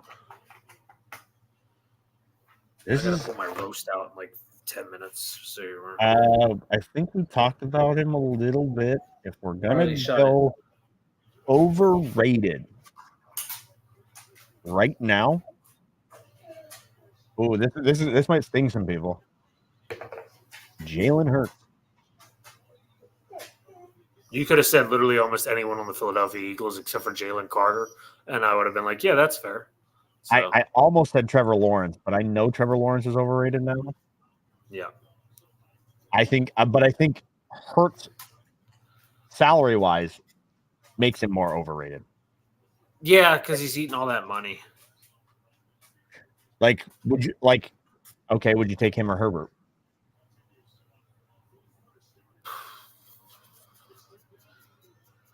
Herbert, if you give Herbert Jalen's offensive line, I 1,000,000% think Herbert's a top 3 quarterback with every week. Yeah. Yeah. I think you see a lot more like Herbert performances like Burrow performances. Yeah, but he has a terrible offensive line. He has had Brandon Staley as his head coach. Like, yeah. But no, I think Hurts is fair for what he's getting paid and Right, for all the right talk now, stuff. right now. Now, yeah, 100%. I love Jalen Hurts. I think he's one of the most modest human beings on the planet. I think he knows he's made a lot of mistakes, and I think he's working on them. But right now, he is a little overpaid, overrated by the media, and I agree with it. I can't argue against it. And outside of maybe the one that we're just staring what the fuck was that? That was Patrick Mahomes-esque. I mean, it literally gained a yard, but come on. If Patrick Mahomes makes that, the media shares it for the next 10 weeks. Yep. And that's the gift and the curse, right? Like the media can paint you in ways. Like, look at this little flip as he's getting What sacked. the This is fuck was that? whoop. He saw McCaffrey just standing there. Bro, he goes, oh, Nick Mullins had 4 interceptions this week? Hold my beer, Nick Mullins. He's But guess lucky what, as bro? hell. You're not throwing for 400 yards this game. No. Right now, I mean, Brock this game's Purdy might over. be the most overrated player in the NFL during this game. 21-point lead. It's So- 14 minutes left. The Ravens just got the ball back because that was a 4th down. Wow. Shanahan. Oh, here we go with those Shanahan stats. They're trailing. He's Oh, about yeah, to be there's another. 0-38, bro. Hold on. John Harbaugh does lead the league in blown losses with 10 points or more since 2020. So, So you know, so I guess if that makes the best closer of all time the Sandman, what does that make Harbaugh? Mr. Glass? yeah, The opposite of sand? yeah. Ooh. Okay. I feel like San Francisco got out physical here. Baltimore plays so hard. People don't realize it. They don't get TV Dude, time. This is only their third primetime game. 11-3, and nobody talks about them. This is only the third primetime game. That's fucking nuts. Like But nobody I have pays to watch. attention I have to watch Micah Parsons not do anything for fucking 10 games a year. And they're Saturday Night Football again this week. It doesn't make sense. But here we are. Yeah, and they're going to be the 1 seed in the AFC for Oh, sure but- now. Oh, by the way, I had to watch fucking Denver, New England at 8:00 last night. Thanks. I know. Yeah. By the way, I forgot to mention it before we switch to the Patriots Broncos, but Miami's next game is 1:00. We already talked about it earlier, but against the Ravens in Baltimore next week. Dude, I feel like the Ravens are just gonna east. And we already talked about Dallas's. So enough about Denver Patriots, I guess. Patriots go to Buffalo next week, and the Broncos host the Chargers. Broncos have to win out to even have a shot. I feel like this could be the one where Buffalo does stumble if they stumble. Yeah, I guess. weather doesn't affect either team, so it doesn't matter that it's going to be 34 degrees is the high. And Allen's only had really one statement game against the Patriots. That was the one in the playoffs. Yep. Outside of that, he has had struggles. I mean, Yeah, not the biggest. The Patriots beat him on one fateful night, throwing 3 passes. All right. Let's get to it. I think I'll have enough time to talk about this game before I have to pull out the roast before we talk about the last game. But the first game on Christmas today was a Christmas present from the gods for people like me. For my brother Dylan. For your brother Dylan as well. And wow, that was you couldn't have been more offsides if you tried. He just Fred! jumps the line. Greenlaw like threw him over it. Yeah. Fucking nuts, right? That was funny.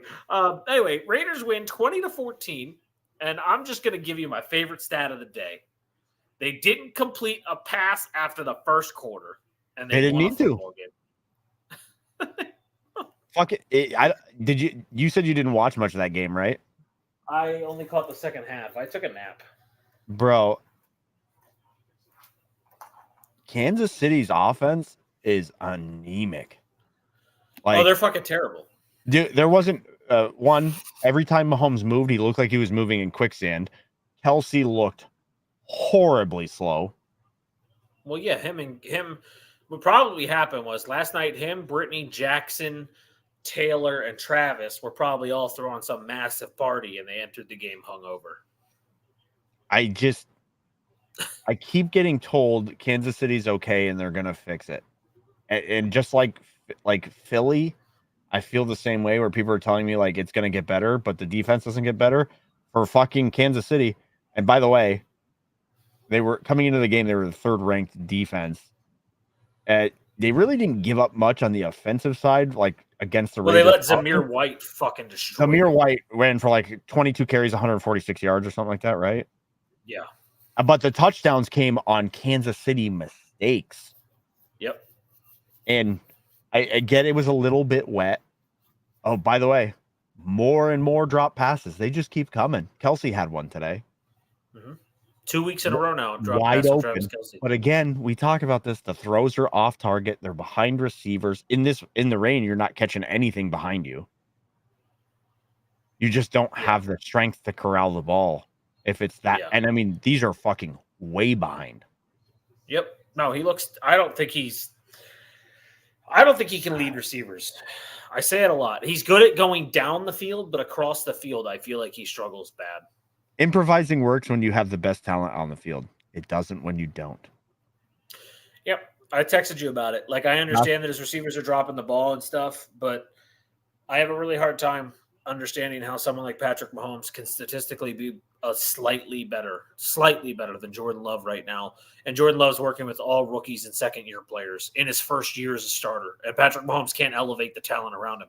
There was times where Tom Brady, some of his receivers, I swear to God, just came out of the stands to help practice. And they were like, yeah, you can play. I'm sorry, but like when you look at it overall, outside of Moss, and then like the weapons he had, like Gronk. Okay, Gronk was kind of different. Like he was a different prototype. But Amendola came in. Amendola was great. Wes Welker came in. Wes Welker was great. Like Edelman was a great postseason quarterback. Edelman was a fucking quarterback. Drafted 7th-round quarterback. Yep, out of Kent State.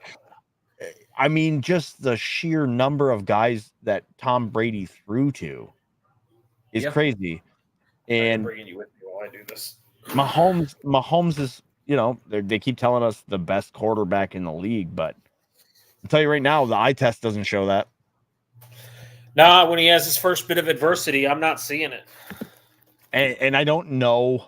I guess it would be kind of tough because like Burrow has what he has for receivers.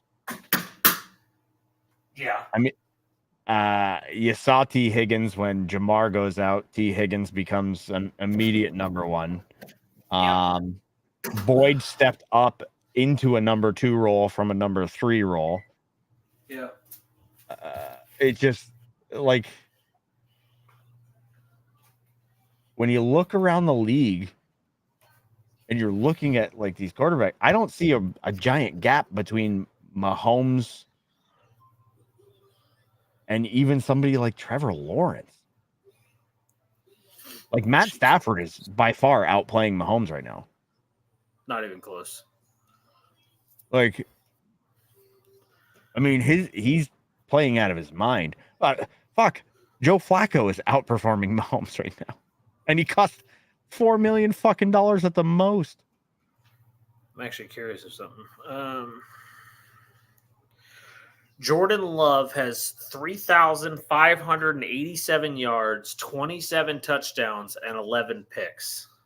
I want you guys to know that I think it was a couple weeks ago, Patrick Mahomes and Desmond Ridder were about equal. Patty Mahomes has 3,700 yards with 25 touchdowns and 13 picks. 2 more picks, 2 less touchdowns, and only 150 more yards than Jordan Love. I'm sorry, but can we jump off the Mahomes is the GOAT? Because Tom Brady never had these years with his bad receivers. He still had elite seasons. He still went to the playoffs. Yes, the Chiefs will make the playoffs because their division is a garbage shit show, but they're going to be one and done.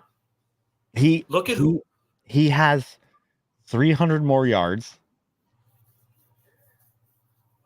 He's at 14 interceptions. The guy I'm talking about has 5. He has 20. So Mahomes has 26 touchdowns. The guy I'm talking about has 20. He has 120 less attempts and 300 less yards. Sam and he's Howell. a rookie. Oh, It's CJ Stroud. Like, he's not miles ahead of everybody. Hold on. Only 300 less yards than Mahomes? Yeah, I have him at 36-31. Mahomes is at 39-38. Reminder, CJ Stroud hasn't played 2 weeks now. Exactly. The attempts, he's 120 to 130 less attempts. People can't tell me the receiving core is that much better. I'm sorry, but 1/3 the turnovers. Yeah. And only he's got 4/5 of the touchdowns. Yeah. Like, you No, can't. I say it. I just don't. I'm not in. I'm not in. You have to elevate the talent around you, and he's not. And he can't. I'm not in, but I might be in, but not for that money. Nope. He's going to eat most of their salary cap the next 2 full seasons. Dude, Baker has 3,598 yards on 501 attempts. Mahomes is 3,938 on 568. Baker has more yards per attempt. Is a better quarterback rating in general. Basically, he has the same touchdowns and half the interceptions. Yep. Like, and what is Baker making this year? Nothing. $4 million. A 1 year, $4 million deal. That's what he signed. Like, it's, I understand these guys getting like paid and money and whatever, but it's getting outrageous. Yep. And I think because if you look around the league, you look at the quarterbacks that just got all this money. Mahomes got all his money, he's struggling. Jalen Hurts got all his money, he's struggling. Like, Burrow got the money, he's hurt. Herbert got the money, he struggled, and he's hurt. Like, Lamar got the money, and he's not putting up phenomenal numbers. He's just winning games. He's winning tough games. That's why he's an MVP. First off, again, nobody talks about it, but the dude wins 75% of his games quietly. Yeah, he just wins the games. He just does what he has to do and gets in. Every year, outside of the year where he couldn't finish due to health reasons, which was what, last year? Last season. The dude's been relevant in the playoffs. Like, again, Jared Goff, like, people wrote him off. Like, his high point was beating Mahomes 54-53 or whatever. Did he get benched or did he get hurt? Williams? Yeah. It looked like he was just not playing. I mean, Matt Abuke's been handling him all day long. Like, manhandling him. That guy grabbed his knee on the way down, the Baltimore guy. Oh, I'm apparently now behind you. Oh, that's Queen. Nope, that is not Queen. Who is that? That's Kyle Hamilton. Yeah, I was going to say, that looked like Hamilton. Motherfucker shouldn't be playing with it. You're up 33-12. Oh, the dude's playing with his sprained MCL. If that's fucking bad, that is so bad for them. He's playing with a bad MCL. You're up 33-12. Take him out of the game. Dude, he came up limp. Yeah. Oh, Trent Williams looks like he's in pain watching that. Like, that's how bad that apparently looks. God. Oh, no. That's terrible.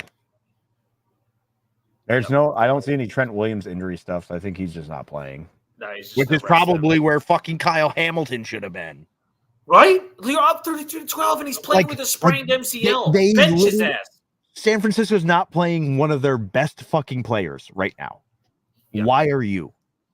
Because you have Geno Stone to back him up. Just put Geno Stone in. Yeah, he loses coverage every now and then, but he is second in the league at Who gives a fuck? Tell Lamar, get rid of the ball quick. Don't worry about it. Like, you know what I mean? Like, God. I just don't understand it. You just lost your best safety potentially, maybe for a playoff run. If this is as bad as it might have looked. I mean, he didn't even finish the tackle. He went straight for his own knee. Yep, that was stupid. It's stupid to fucking have him. God. This was the thing we talked about, coming out of this game healthy. Anyway, Chiefs lose this game. Mahomes has never lost 5 games in his career. Congratulations, he's hit that mark. You just lost to the Raiders at home, bro. Like, don't tell me. He's never lost to a rookie quarterback. Lost that mark. He lost to fucking Farva. Have you looked at Aiden O'Connell? This is the second time in the season and second time in his career that he's lost to a division rival. He's never lost to a division opponent. Second time now because he lost to the Broncos earlier this season. So Mahomes is having the worst year of his career. He leads his career high in interceptions. He's third most in turnovers. He's since week 8, he's 21st in quarterback rating.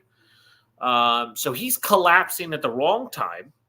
The defense today, regardless that they made sure Aiden O'Connell couldn't complete a pass after the first quarter. The defense today learned that they couldn't fucking tackle, apparently. They had the most blown tackles I think I've ever seen in a football game. Couldn't stop the run. Couldn't stop Zamir White. What happens if you run into James Cook and Josh Allen in the playoffs? You know what I mean? Like, yeah. Well, as of right now, they play the Cleveland Browns. Hey, he's walking. No. I can look up. I can look it up. They're still the 3 seed thanks to Jacksonville. So they would play the 5 or the 6, which means they would play the Buffalo Bills. I would not want that smoke right now. Not, and they just lost to them in Kansas City. Yeah. Nah, no chance. No fucking chance. And they're they would be the 3. The fuck is that? Kyle Van Noy. Dude, those veterans are quietly having a great year for Baltimore. I know. Jadeveon Clowney's looked all right. Kyle Van Noy's looked all right. Yeah, that's what I mean. Like, they just got there, and then all of a sudden they start contributing shit they haven't done in years. Part of the reason the Ravens are so good up front is Michael Pierce is probably the only defensive tackle I've ever seen that weighs 367 fucking pounds and can still play every single down at defensive tackle. Doesn't need to come out and get a breather. The dude is literally a giant ball, and he just consistent. And that gives them the ability to run on the outsides because he just plugs the entire middle. He's bigger than Vince Wilfork, weight-wise. Yeah. What's glaring to me about this game is no big play offense out of San Fran. Baltimore's just not giving it to him. And Brock Purdy's getting sacked a lot. Yeah. Again, and it's a lot of the time it's from the interior. Again, nobody talks about this, about the fucking out. Obviously, Trent Williams isn't in there right now, but that offensive line isn't very good. No, that's why they're so bad when Trent's not in. Yeah. Because he's the only shining piece. So it's kind of one of those. It's hard to predict, but all right, I gotta get going too because I gotta eat still. But we'll bring up the Chiefs play the. I said it earlier. A good team. Chiefs. Want me to look it up real quick? Sunday. Who do they play? They play the. It's not a good team. It's a team I think they could lose to. Next week, let's see. The Bengals. The Bengals. They play the Bengals. With Brown? Yeah, they could lose that game. I mean, I just watched them lose to Aiden O'Connell and the Raiders not throwing a pass. And the Colts host the Raiders. That's the Raiders' next game. We got one game left, and it's the Eagles and Giants. And we can keep this one quick. The Eagles win the game, but they are not anywhere close to what they were last year.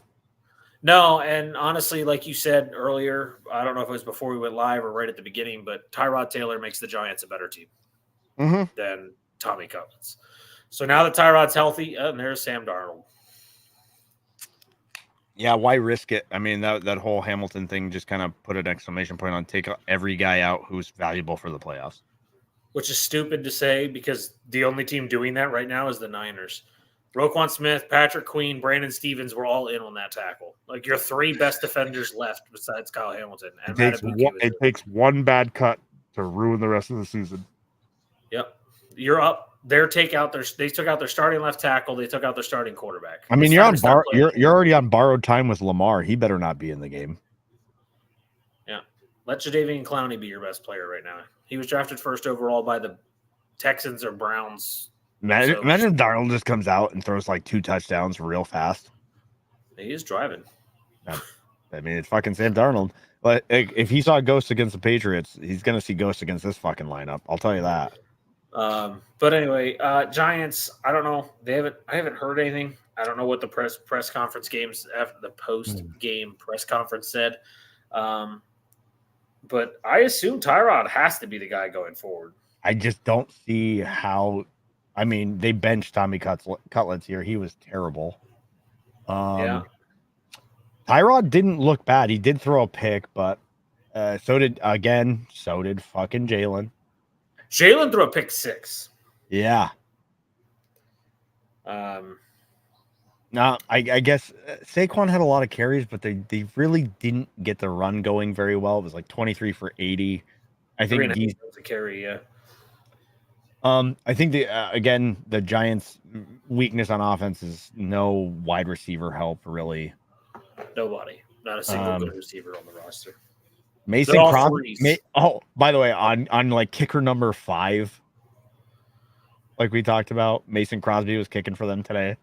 Yeah, made a 52-yarder. I was proud of him. He's a Packer. He is probably going to go into the Ring of Fame honor at Lambeau at some point in his career, post his career. And I mean, I love him for what he did in Green Bay, for all the years he did it in Green Bay, but he's definitely past his moments of being useful. So I was really happy to see him kick a field goal today for 52 yards. And the first touchdown of the game for them, I think. Second. I mean, it's really like Ronnie Bell. All right. Fucking Tyrod comes in and throws a 69-yard dime like as soon as he's in the game. Yeah. Like, he did throw the pick to end the game. I get it. He was trying to force it down, but I just can't see them using this undrafted third quarterback if Tyrod's healthy. I mean, it's not like it's important the rest of the season, so I would just go with Tyrod to try and win a little bit here. Go to 7-10 if you can win out. I know you can play Philly the final week, but I do have one bone to pick. The horse collar tackle on the dude who picked Sixton. Oh, yeah. Did you see that? Yeah. I get it, but like, just let the dude go. Yeah. That's kind of like what I think is going to be the story, like very similar. It'll be the story of the Philadelphia season. Like, we shot ourselves in the foot. Fuck, I don't even know. I don't get how the secondary is so bad. It's because Darius Slay and James Bradbury are truly corner number 2s, and they're playing at this point in Slay's career. Let me rephrase. He was a great corner in his time, but he's no longer a great corner. James Bradbury is kind of like Trayvon Diggs, where it's all or nothing, and we're starting to see a lot of the nothing. We did see that from Diggs. I mean, he had all those interceptions, and then you kind of started seeing he just got blown out of the water most of the time. Yeah, and we're starting to see that out of Bradbury right now. So that doesn't help. And then losing Chauncey Gardner-Johnson, I didn't think was going to be that big of a deal. But their safety, even with the upgrade of Kevin Byard, their safety play is horrendous. Yeah, dude, they're like Darius and no middle linebacker. Slayton diced them up. Like, if you gotta go against a team with actual weapons, you're fucked. Yeah. And again, the inner turmoil. So I'm just reading here just to kind of comment on what you said earlier. Dayball did bench DeVito. He says he's unsure of a Week 17 starter at this point. Against the Rams, so it doesn't really matter. They're going to get blown out. Oh, the Rams are going to eat this team alive. Yeah, but I think they'd be more competitive with Tyrod and have a better chance of just keeping the ball on the field for long possessions. Was it earlier this year? It was when Daniel Jones first got hurt. Like, you said that too. Like, they are a much better offense with Tyrod and even over Daniel Jones. They just move the ball at the right. It's kind of it's very similar to the Geno. Drew Lock. It's very similar. Like, it's almost like Tyrod doesn't give a shit, so he's willing to throw the ball into some tighter windows. That and he just. He's a professional, like you said. He's been around the league. One of the things that a lot of people don't talk about when they talk about quarterbacks, and this is something I talk about a lot with Dak. If anyone ever wants to let me listen to me talk about what quarterbacks, the one big thing people don't break down and the media really doesn't talk about is the ability to read the defense before the play and audible into something better and make better play calls off of what you see. Daniel Jones is missing that element to his game. Tyrod Taylor, being the veteran he is, he learned from Joe Flacco. He learned it with Josh Allen up in Buffalo. Tyrod Taylor has been around the league. He's been with different offensive coordinators. He's learned how to read defenses his entire career. Tyrod Taylor presents the Giants the ability to audible into better plays for Saquon. Saquon looked better once he got in the game. And I think he makes the lack of receivers still look better because he moves them into formations that actually benefit the team. Daniel Jones is one of those guys who goes up and he gets told what the play call is and what the audible should be if they need to, and just goes with it. He does not read defenses well. It's my biggest knock about Dak Prescott. He never seems to audible into a great play call. I've never heard him go kill, kill, kill, and then the next play is something beautiful from Dak Prescott. You've seen the best of the best do it, right? You've seen Brady, you've seen Peyton Manning. Phillip Rivers. Phillip Rivers literally would call people out. He would tell you when you lined up in the wrong fucking spot. Yeah. On the defense. Tom Brady did that. Peyton Manning did that. Aaron Rodgers did that. You see the guys who they know you better than you know you. They're literally like most of the time like Apple products, right? Like Apple got rid of the headphone jack and everybody threw a hissy fit, and then AirPods became one of their biggest selling items. Yeah. I know people don't like Apple. They are an evil empire, but they are the hottest. It's because Apple's like Taylor Swift. They have a cult, and their cult just does not care. They'll do whatever they get told. Listen, if you got green bubbles, I ain't texting you. Then you won't ever text me. I don't know what to tell you. I'm a Pixel guy for the rest of my life. I love. I have to be. No, I don't have to be an iPhone guy, but I iPhone because I do a lot of business on my phone, and it's just the most secure platform. Yeah, I'm obsessed with Google, so I like everything Google does. If Google made a console, I'd buy it.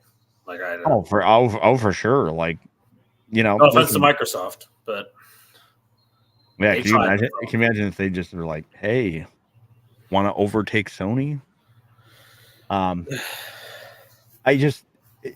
Again, the Eagles win here. What is that mustache? The Eagles win here, but it doesn't prove me anything considering the Giants offense is 32nd in just about every category. Yeah, except for rushing yards. Rushing yards are like 14th because of Saquon Barkley, but that literally all you do is stack the box, let him run for 100 yards. They get 100 yards through the air and one other touchdown, and you beat them by 13. Was finally giving in on message. I don't even know what that means. I don't understand what people talk about when they say all that crap because I have never had an iPhone in my entire life.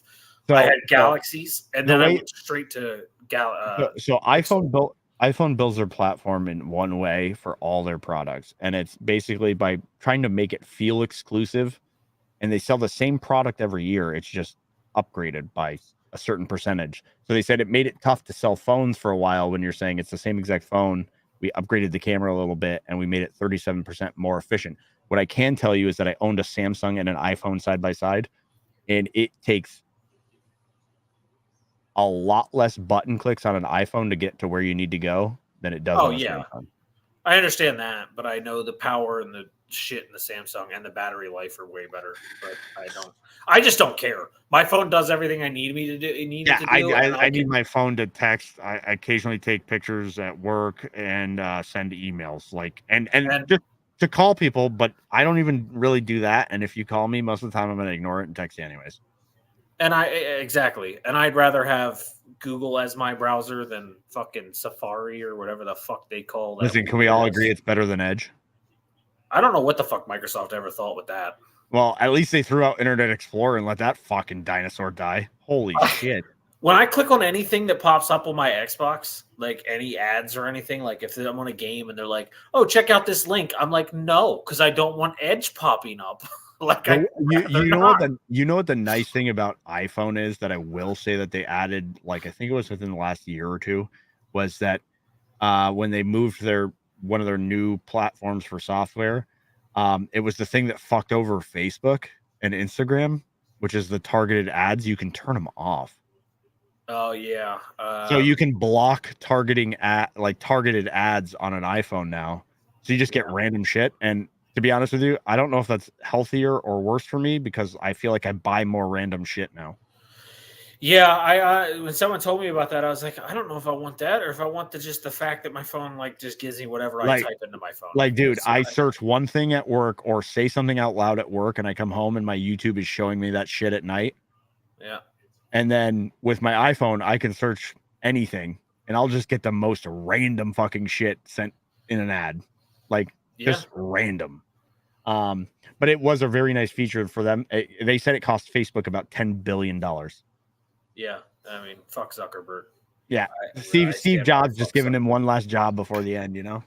I love saying fuck Zuckerberg because I fucking hate Mark Zuckerberg. Him and fucking Elon Musk. I wish they would have gotten in a fight and both of them would have gotten severely injured and I wouldn't have to hear about them for a while. Apparently Zuck is a high level jujitsu guy though. Yeah, he's a Which makes sense for a fucking sentient robot. You know what I mean? he's a black belt now. He's trained his way all the way up to a black belt. Can you imagine if Elon had gotten in there with him and just got absolutely manhandled? The weird thing is it would have had to been like the weight class would have been drastically different. Yeah, because Elon's a much bigger frame. Elon is huge compared to Zuck. But all right, guys, we're gonna leave because I still haven't even eaten my fucking Christmas dinner. I'm just chilling here. So this game turned into a shit show. I know it's 33-19 now, so it's a 14-point game with 3 minutes left. So San Fran technically could make a run here, but you're gonna hear a lot of voices change tomorrow. Funny thing is, the Ravens could go in and they could finish this game out, win this game, and then they could play Miami next week and beat Miami, and nobody will still pick them to win the Super Bowl. Everybody will be like, nah. Everybody, and there are going to be people that write this as a one-off. Like, hey, Brock Purdy had a bad game. It's like, this is typical of the Niners right here. But this is also just the Ravens dominated the Lions. They dominated the Seahawks. They now are beating the Niners pretty handily. Like, when is it enough for people to say Baltimore can have a good team? And I say that because I'm not saying just the Ravens. I think since the old days, people are still reluctant to be like, they're my Super Bowl pick because they came into existence in 1998 and have 2 Super Bowls already. As good as Lamar is, I still think like for some reason people don't trust him. And then the one thing you can count on with the Ravens, and I hate to say this, but they're like the Chargers, man. They always are banged up.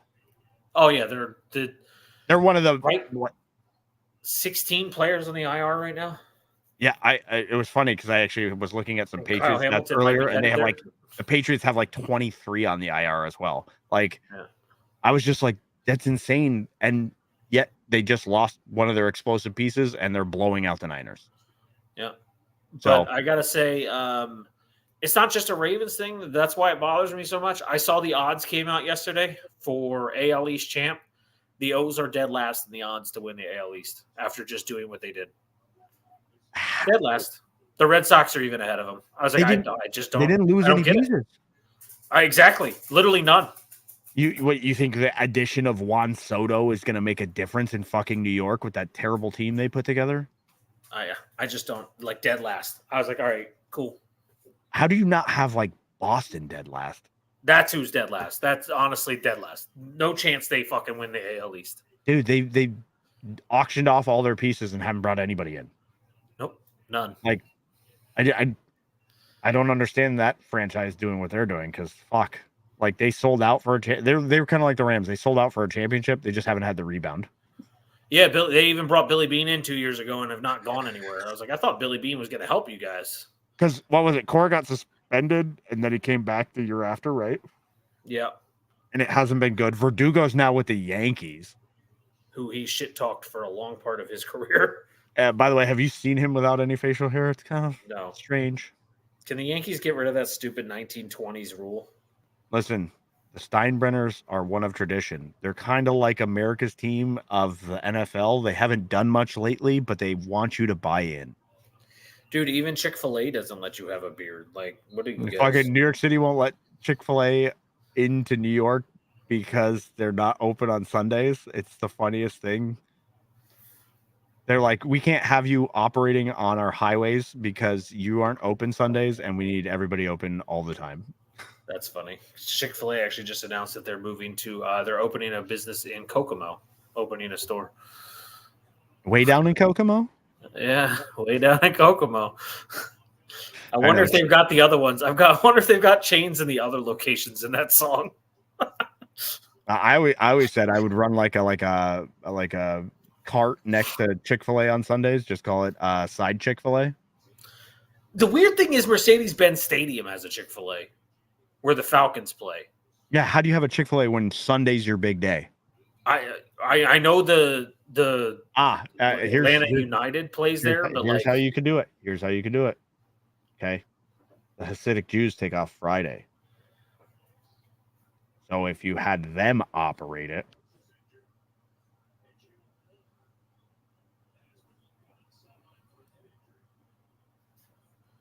oh, are you reading the comment?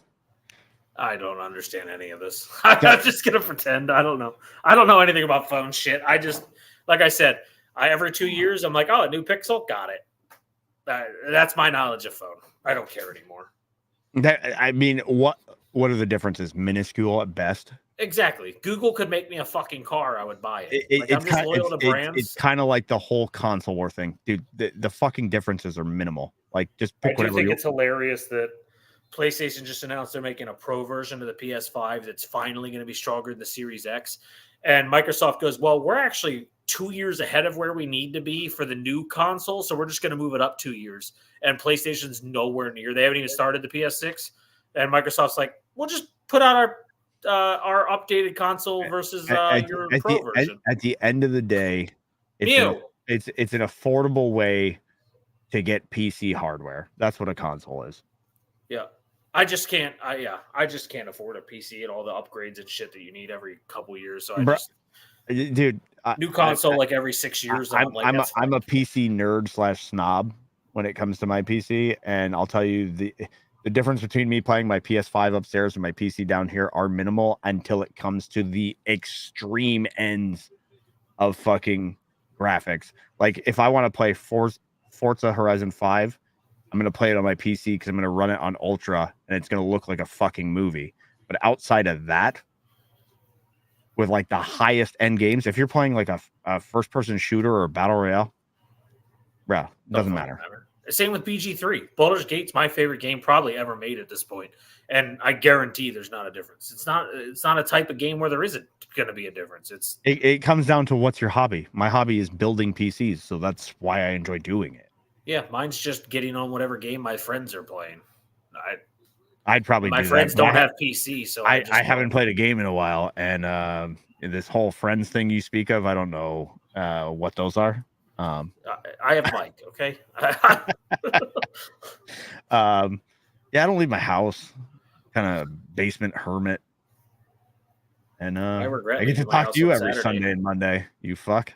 Saturday, I went to B-Dubs for the first time leaving my house in a long time for like an actual like hangout. And me and Mike went to B-Dubs, and of course, the only actual game on at the time was a replay of the Red Wings and Flyers, which I didn't care because it was like 6-1. That's right. And then Northern Illinois versus Arkansas State. I was like, cool. Barn burner to go to B-Dubs. Listen.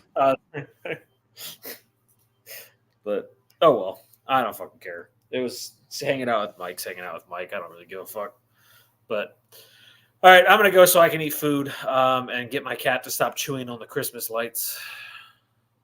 All right, maybe we will actually play a game tomorrow because I'm off tomorrow. I mean, I'm around. I don't know. We'll see. We'll see. We'll see how busy you are. I just sit at work and at home and answer emails. I'm bored out of my mind all the time. You gotta get a PC so you can get one of those like little mouse jiggers, and then it just does the thing and makes it so you're logged in. Some people like fucking like telework. I hate it. I like being out and doing things, so I'm hating telework. I don't know. My job, I could probably do 90% of my job from here and 10% at the office. So I actually would love to work from home more often because when I do, it's fucking phenomenal. I don't know. I get bored because my friends that I can because I can do my job and play Xbox because my job, I just answer emails now that I'm at home. So like I can answer emails in between games of stuff, and like all of my friends are working, and I'm like, I'm bored. It happens. It happens. I But just fucking breezed through Brooklyn Nine-Nine in a week because I was just sitting here watching. Mute, stop turning fucking lights. by the way, rest in peace, Captain. Andre Brower dying was probably Matt Perry in 1 year is unbearably bad. I mean, Matt Perry lived life in the Sheen lane, if you know what I mean. So yes, very much so. Andre Brower was shocking. Yeah, he wasn't that old. Then again, my plan is like retire at 50, be done by 60. I'm off. He was 61. They said it was a very private and quiet battle to lung cancer. So. Yeah, keep telling me those cigarettes. They do that because they do it to people who don't smoke cigarettes either. So. Yeah. But, all right, guys. We're Ed here. Ravens are up at the 2-minute warning by 14. Oh, this game's over. The Ravens win this one. Yeah. So we'll be back Sunday. Oh, wait, we got to pick real quick. We'll at least pick Thursday. We'll text on Saturday. We'll text about Saturdays and post. Yeah, we can put out our things. Thursday, I'm taking the Browns over the Jets. I'm not even gonna hesitate. That's in Cleveland. They don't have any. What's the line on that? Is there any line yet? Yeah, there's a line. It's got to be fucking monstrous. Hold on, my phone. Actually, it might not be that big. 7 points in favor of the Browns. And it's in Cleveland, right? Yep. Oh yeah, I'm taking Cleveland all day at home. Yep. And I got to think about Detroit and Dallas anyway, so I'll make that pick later in the week. Detroit, Dallas. That's Saturday Night Football. Yeah. I might. You know what? I already know who I'm picking. I'm going to take the Cowboys as of right now because they're at home. Yeah, but I knew. Yeah, you can take them. I'm taking. I'm not taking those frauds. Give me Detroit. That could change. I just got to look at everything going down the line in this game, see how Detroit plays on the road. I don't know all those stats offhand. So, but anyway, guys, have a great night. Merry Christmas to everybody one last time. Be safe this week heading into New Year, and be smart. We'll be here Sunday morning, but yes, hopefully y'all had a Merry Christmas. If not, you had to hang out with us. So, yeah, we're sorry about that one. And if you're a Chiefs fan and had to hang out with us, we're even more sorry. Your day. Yeah, but if you're a Raiders fan, you had a great day.